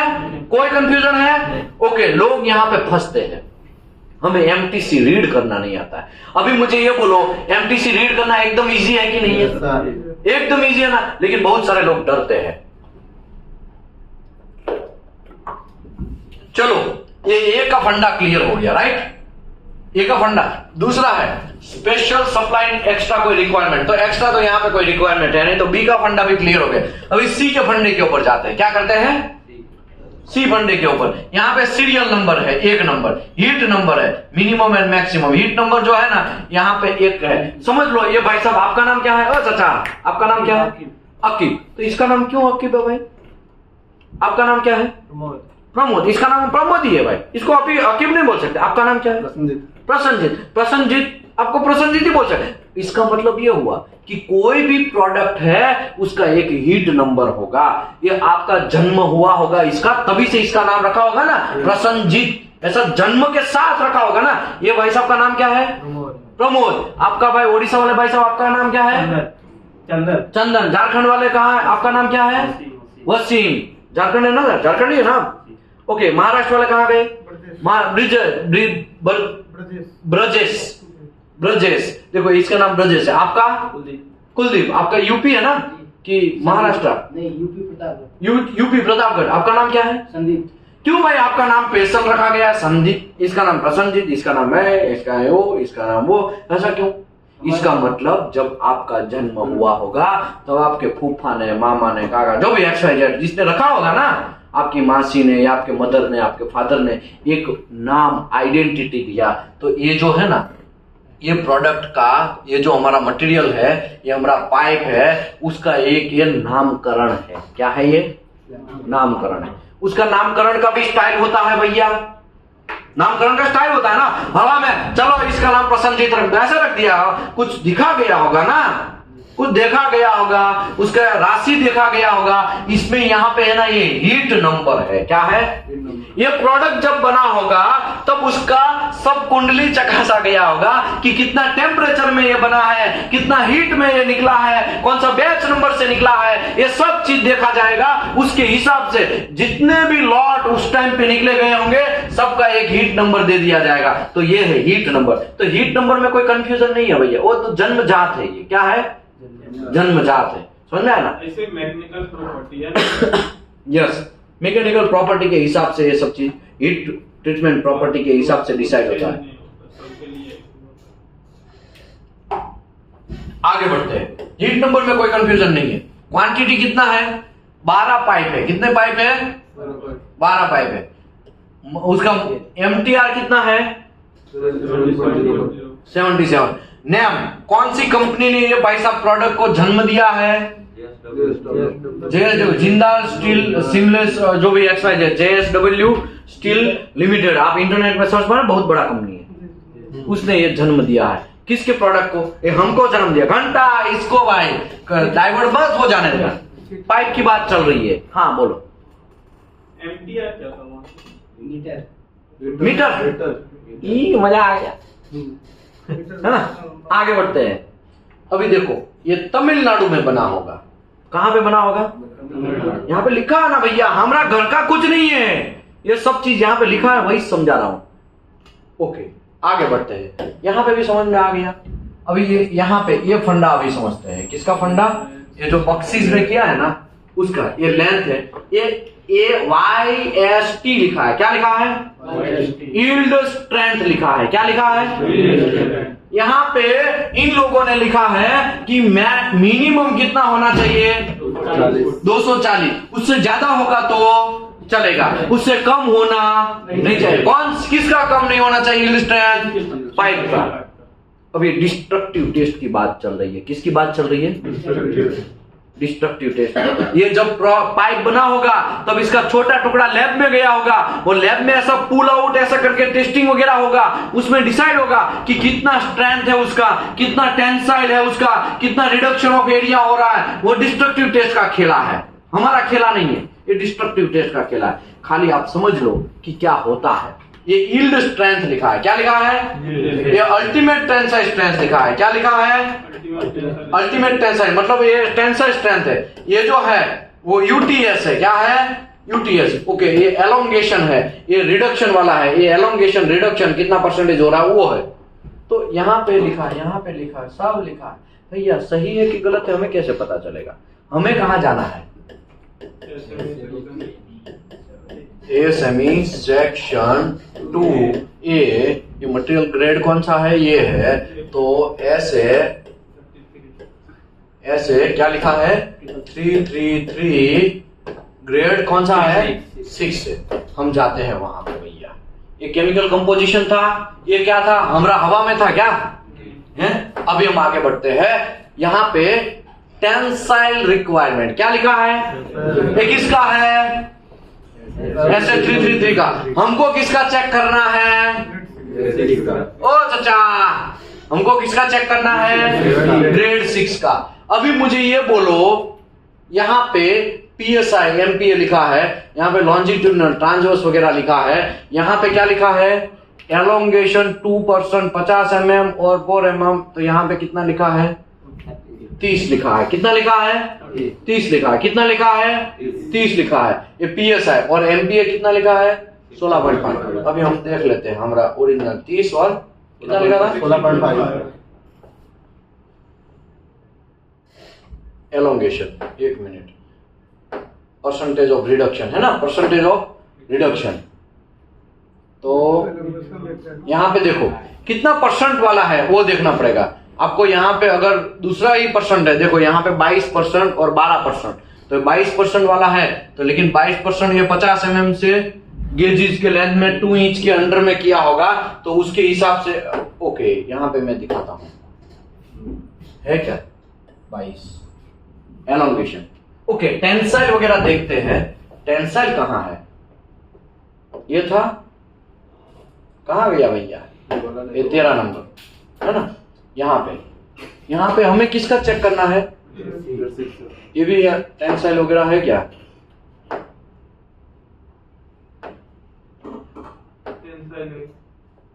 कहाँ है टेंसाइल? हाँ देखो मैं दिखाता हूँ। यहाँ पे कितना लिखा है? ये क्या लिखा है? ये क्या लिखा है? ये क्या लिखा? टेंसाइल कितना होना चाहिए? 415। यील्ड कितना होना चाहिए? 240। अभी हम यहाँ पे देखते हैं टेंसाइल कितना होना चाहिए, यील्ड कितना होना चाहिए। समझ में आया? ओके, ये क्या है? मिनिमम। वहां पे लिखा, हमने खाली कंपेयर किया है, लेकिन लोगों को कंपेयर करना ही नहीं आता है। जो लोग MTC रिव्यू करते हैं ना, वो TPI में बहुत अच्छा जॉब कर सकते हैं। TPI में सैलरी रेट इंडिया में एवरेजली 45,000 से स्टार्टअप होता है। एवरेजली कितना से स्टार्टअप होता है? जाओ मरवाते रहो, 20-15 हजार 20 हजार में मरवाते रहो, जाओ अगर आपको सीखना नहीं है, अगर आपको समझना नहीं है एमटीसी कैसे रिव्यू करता है, तो जाओ 15-20 हजार में पूरी दुनिया कर रही, तो आप भी करो। समझ में आया? दिमाग आपको चलाना पड़ेगा कि एमटीसी कैसे रिव्यू करना है। कुछ नहीं है, एएसएमई खोलना है, वो खोल के मारना है, मतलब लेना है। समझ में आया ना? देखना है एक दूसरे का, हाँ एएसएमई में इतना है, टीसी में इतना है, इसमें इतना है, इसमें इतना है, बस देखना है। नहीं, यहाँ कोई रॉकेट नहीं है। मैं ऐसे समझाते बैठेगा ना तो आपको पूरा दिन चला जाएगा, लेकिन खाली ऊपर चली बातें कर देता हूं। अभी देखो 240 क्या होना चाहिए? मिनिमम होना चाहिए। अभी कितना आया आपको? 443 आया, तो मिनिमम 240 होना चाहिए, लेकिन ज्यादा आया ना? अच्छा, बहुत अच्छा प्रोडक्ट है। ओके, टेंशन कितना होना चाहिए मिनिमम? कितना आया? 517 आया, बहुत अच्छा है। क्या है? बहुत अच्छा है, प्रोडक्ट अच्छा है। एलोंगेशन कितना हो गया है? 22 होना चाहिए, लेकिन ज्यादा आया है। एलोंगेशन ज्यादा होना चाहिए, है ना? अच्छा है, समझ में आया? मतलब ये टीसी क्या है, उसका केमिकल कंपोजिशन भी ओके है, मैकेनिकल प्रॉपर्टी भी ओके है, बाकी बहुत सारा चीज लिखा है। ये प्रोडक्ट आएगा ना तो वहां पे ये क्या होगा, ऐसा स्टैंप होगा। क्या होगा? स्टैंप। यहाँ पे लिखा भी होगा, यहाँ पे ओके, लेंथ, विड्थ, उसका ग्रेड वगैरह सब चीज लिखा होगा। देखो यहाँ पे लिखा है SA, ये लिखा है। ओ चाचा, यहाँ लिखा है ए या तो SA, A/SA 333 ग्रेड 6, ये इसका लेंथ, विड्थ, हीट नंबर, ऐसा PSI, बहुत सारा चीज लिखा है। यहाँ पे XYZ मुंडी का ऐसा करके जो भी है साइन करेगा। क्या करेगा? साइन करेगा। ये एमटीसी साइन करने का जिम्मेदारी आपका है। किसका है? आपका है। परचेज ऑर्डर देखना है, परचेज ऑर्डर के हिसाब से एमटीसी है कि नहीं है। एमटीसी परचेज ऑर्डर के हिसाब से है तो आपको क्या करना है? साइन करना है।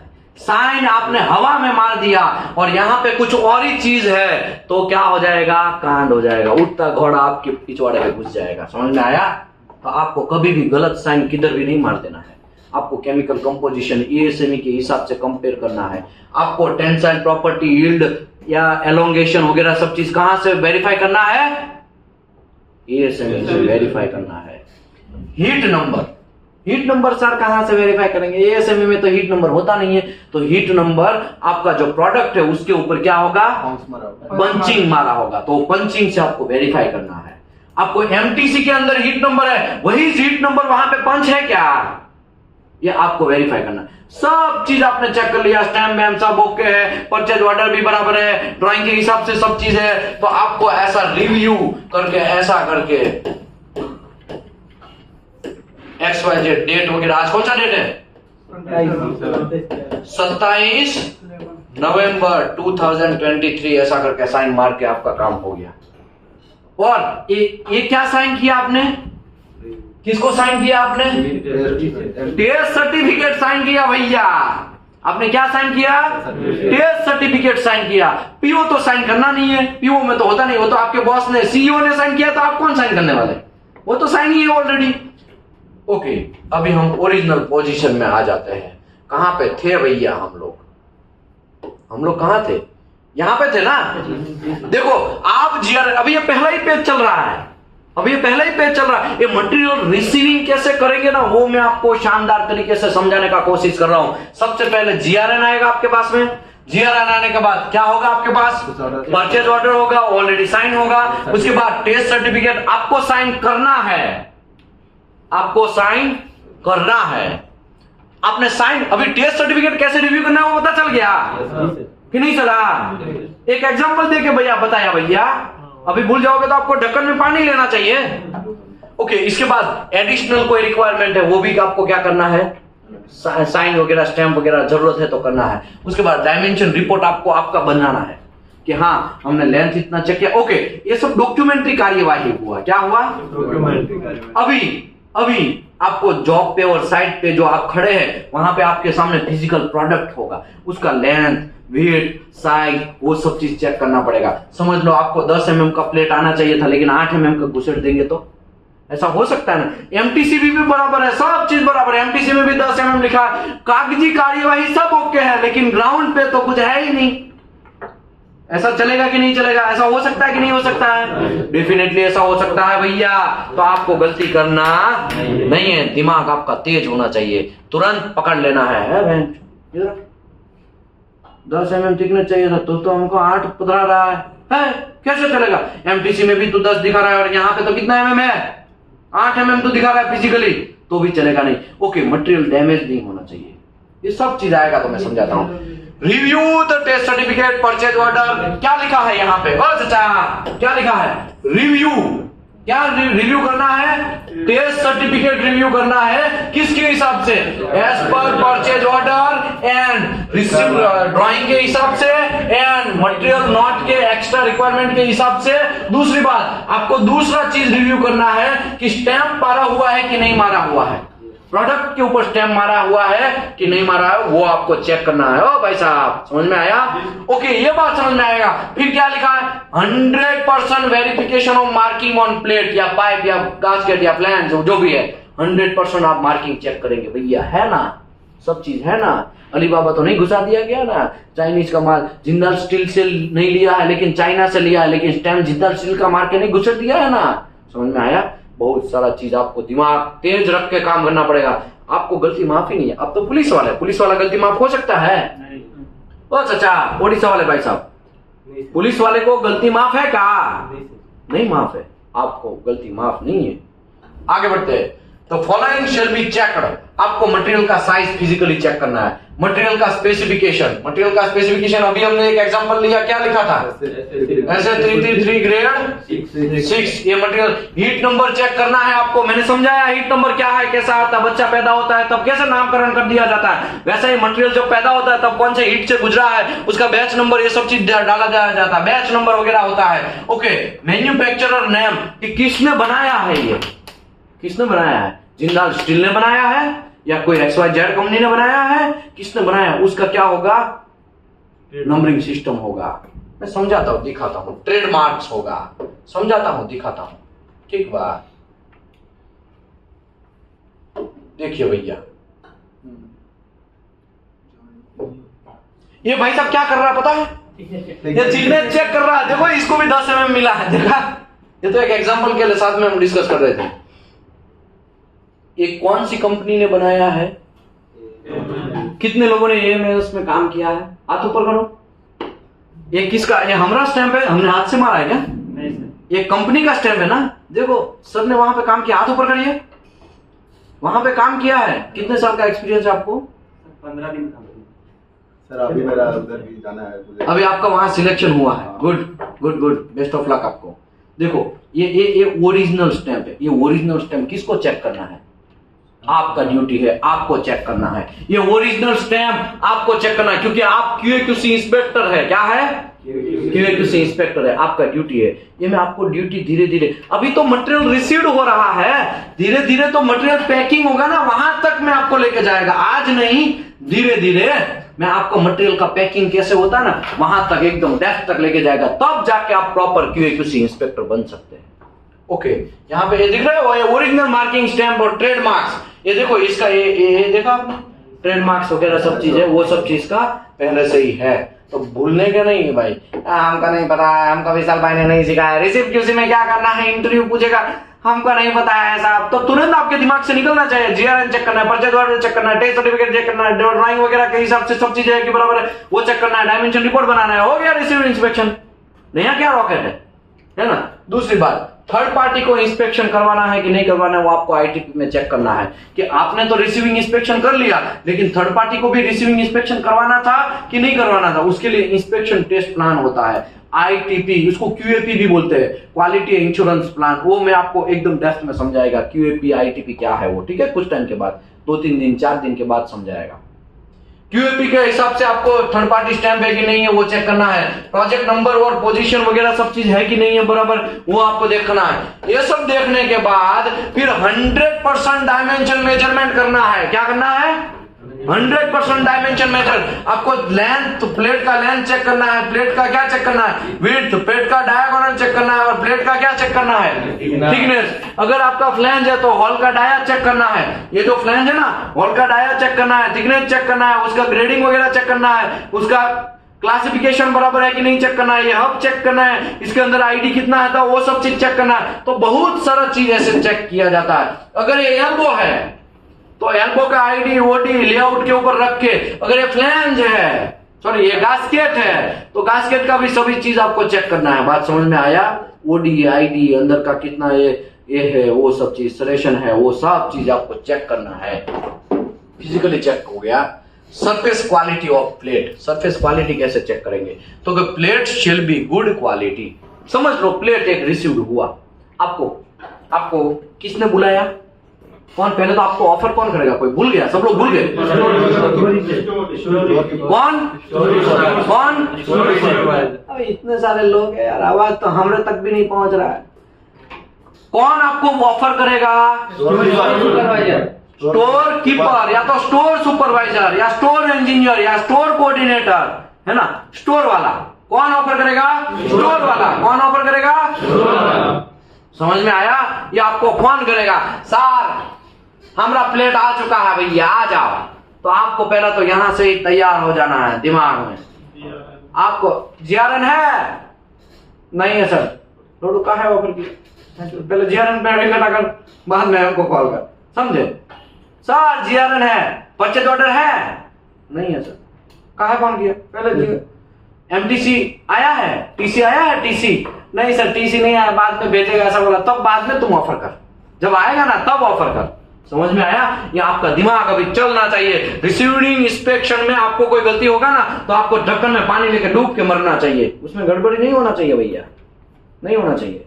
प्लेट आया तो प्लेट का आपको क्वालिटी चेक करना है on the basis of inspection. If required plate को अगर ब्लास्टिंग वगैरह कर सकते हो, ऊपर का आपको बराबर नहीं दिख रहा है, कचरा दिख रहा है, रस्टिंग दिख रहा है। फॉर एग्जांपल देखो यहाँ पे रस्टिंग दिख रहा है, ये रस्टिंग है ना, ये रस्टिंग है ना। अगर ऐसा नहीं दिख रहा, आपको ब्लास्टिंग करके लेना है तो आप ब्लास्टिंग करके भी आप ले सकते हैं। ठीक है। दूसरी बात, अभी देखो आप ब्लास्टिंग करके भी ले सकते हैं दोनों साइड, और बाद में जीआरएन क्लियर करना है। ये सब ओके होने के बाद जीआरएन साइन करना है। लेकिन मैंने एक सेशन के स्टार्टिंग में बोला कि प्लानिंग डिपार्टमेंट आपके पास दौड़ते दौड़ते आएगा, हाय जल्दी साइन कर दो, उसका पैसा रुका हुआ, ये हुआ ये हुआ, इतना सारा ट्रेस में होगा, उसका ट्रेस आपके ऊपर डालेगा ताकि आप क्या कर दो, जल्दी जल्दी साइन मार दो। और आपका साइन हो गया, इसका मतलब क्या हुआ? वो प्रोडक्ट का एमटीसी भी ओके है, वो प्रोडक्ट का मटेरियल भी ओके है, वो प्रोडक्ट जहां से आया वो भी ओके है, परचेज ऑर्डर भी नहीं देखा है, एक साइन हो गया। इसका मतलब जहां से प्रोडक्ट आया उसको पैसा भी मिल जाएगा। समझ में आया? क्योंकि वो जीआरएन में साइन दिखाएगा, प्लानिंग डिपार्टमेंट जीआरएन का साइन दिखा के अकाउंट को भेजेगा, देखो क्वालिटी ने साइन किया, सब ओके, इसके लिए साइन किया, ऐसा करके। और जीआरएन और अकाउंट को तो कुछ पता नहीं है, अकाउंट डिपार्टमेंट यही देखेगा क्वालिटी का साइन है क्या, हाँ है, चलो पैसा रिलीज,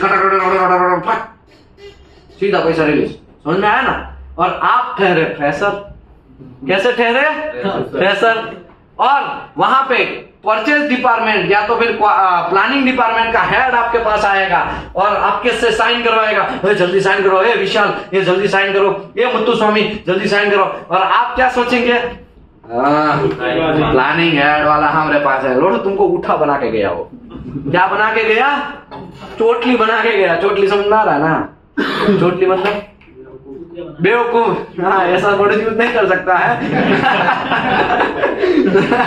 और है ना, अभी भी हवा में रहते, कोई बात नहीं, भले ही हमको उठा बनाया, लेकिन हमारा साइन के बिना कुछ पत्ता नहीं हिलता है। पत्ता नहीं हिलता है, तुम हिल जाओगे, तुम्हारा जॉब जाएगा कभी ना कभी। समझ में आया कि नहीं आया?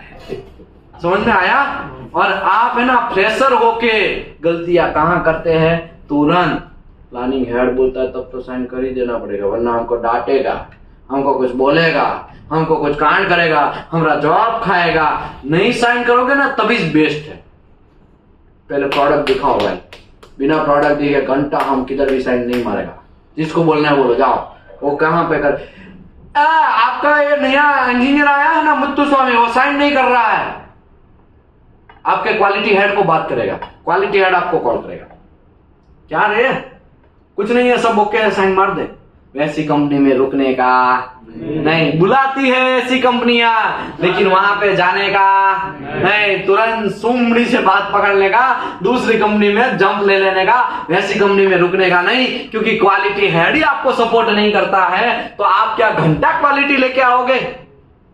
क्वालिटी हेड ही प्रोडक्शन ओरिएंटेड है, क्वालिटी हेड ही आपको काम पे पूरे सपोर्ट नहीं कर रहा है तो वैसी कंपनी में रुकने का नहीं भैया। समझ में आया कि नहीं आया?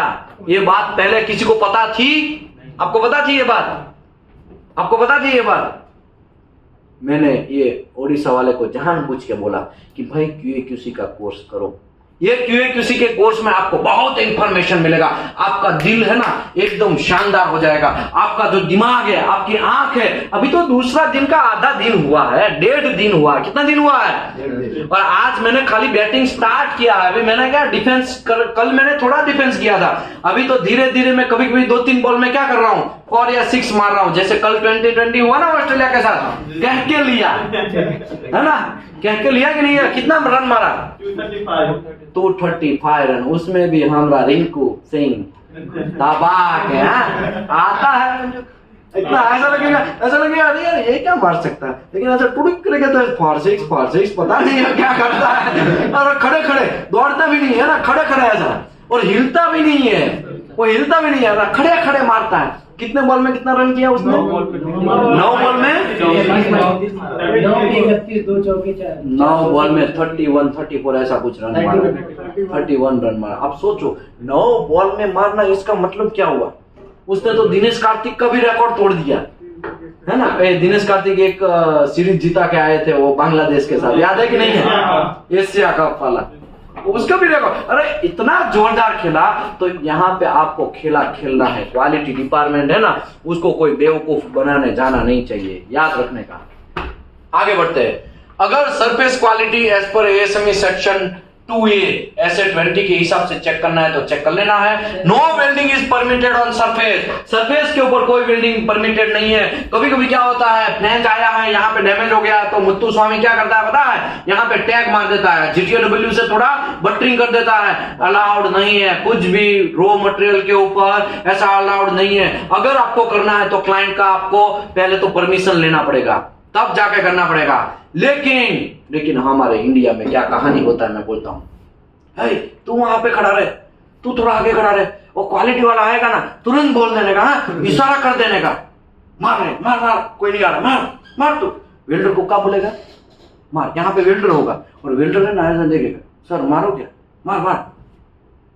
ये आया, उसने इशारा किया, आया बंद कर, पानी डाल, सब ढक दे। समझ में आया? ऐसे कांड होता है।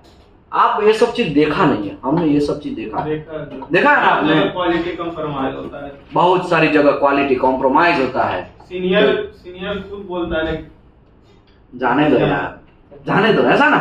लेकिन ऐसी कंपनी में रुकने का नहीं। अगर रुकना है आपको वैसी कंपनी में तो शेर की तरह जीना है। कैसी तरह? शेर की तरह। क्योंकि क्वालिटी डिपार्टमेंट के ऊपर कोई डिपार्टमेंट ही नहीं है। ये फंडा याद रखो आप, क्वालिटी डिपार्टमेंट के ऊपर कोई डिपार्टमेंट नहीं है। प्रोजेक्ट हेड भी आपके ऊपर नहीं है। हाँ, अथॉरिटी उसका अलग है, लेकिन आपने बोला ये गलत है, इसका मतलब प्रोजेक्ट हेड भी क्या बोलेगा? हाँ भाई गलत है तो गलत है। क्वालिटी अभी मुझे बोलो, पुलिस वाले के ऊपर कोई है? हम है पैसे वाला, ये अनिल अंबानी है, मुकेश अंबानी, वो पुलिस वाले से ऊपर है का? अगर अनिल अंबानी कुछ भी चोरी किया और पकड़ा जाएगा तो पुलिस, वो छोटा सा पुलिस वाला, 10,000 पुलिस वाला, 10,000 रुपया जिसका सैलरी है, 50,000 सैलरी है, वो भी उसकी कह के लेगा कि नहीं लेगा? समझ में आया? तो क्वालिटी डिपार्टमेंट एक ऐसा डिपार्टमेंट है, उसके ऊपर कोई नहीं है, उसके ऊपर कोई नहीं है। क्वालिटी डिपार्टमेंट के सेनापतियां कौन है? NDT इंस्पेक्टर, वो आपका सेनापति है। समझा? PWST इंस्पेक्टर आपका सेनापति है, वेल्डिंग इंस्पेक्टर आपका सेनापति है। वो सभी लोग किसको रिपोर्ट करेंगे? क्वालिटी डिपार्टमेंट को। और क्वालिटी डिपार्टमेंट के ऊपर कोई डिपार्टमेंट नहीं। तो आपको किसी से डरना नहीं है, शेर की तरह जीना है। गलत है मतलब गलत है, खलास, मैं तुम्हारी कह के लेगा, तुमको मैं NCR मारेगा, तुमको छोड़ेगा नहीं। समझ में आया ना? गलत है तो गलत है, लेकिन आप ही फ्रेशर होंगे और कोई प्रोजेक्ट हेड वाला आप पे आके साइन करवा के जाएगा और आप क्या समझने लगे कि हम तो बड़े 30 मार खान। लोग तुम कोई 30 मार खान नहीं हो, तुम तो सब जीरो बन गया। तुम क्या बन गया? तुम जीरो बन गया। लेकिन अंदर से ना एक भाव जनरेट होता है। क्या भाव जनरेट होता है? कि हमारे बिना कोई पत्ता नहीं हिलता है। क्या है? हमारे बिना कोई पत्ता नहीं हिलता। ऐसा लोग सोचने लगते हैं। वैसे लोगों को क्वालिटी डिपार्टमेंट में जाना नहीं चाहिए।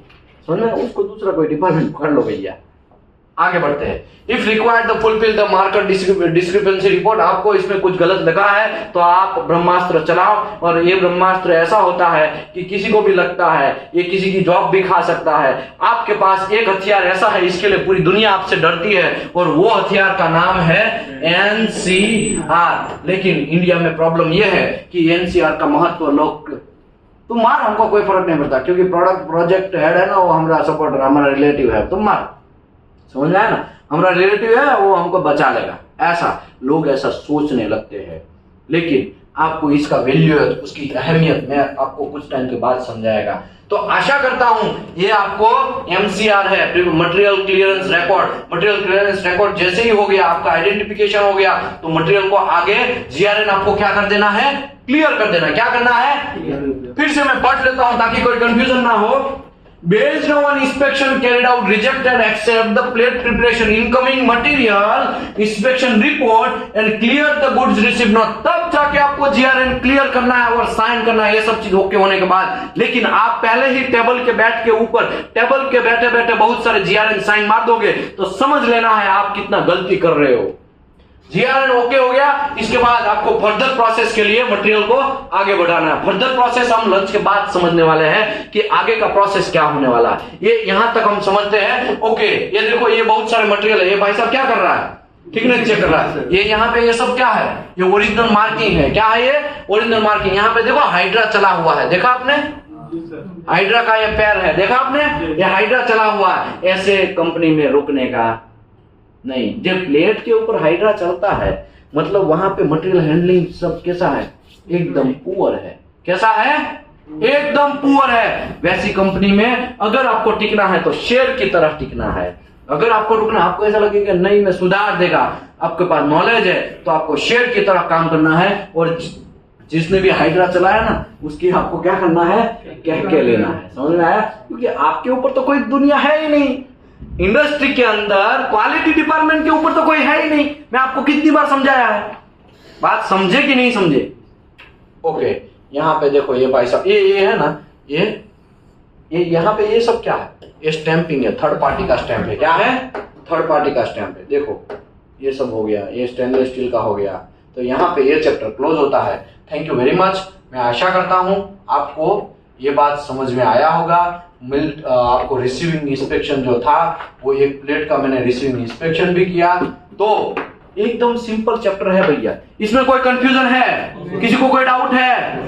तो लंच के बाद यही जगह से हम मिलेंगे। Okay, online. अभी क्लोज कर दीजिए।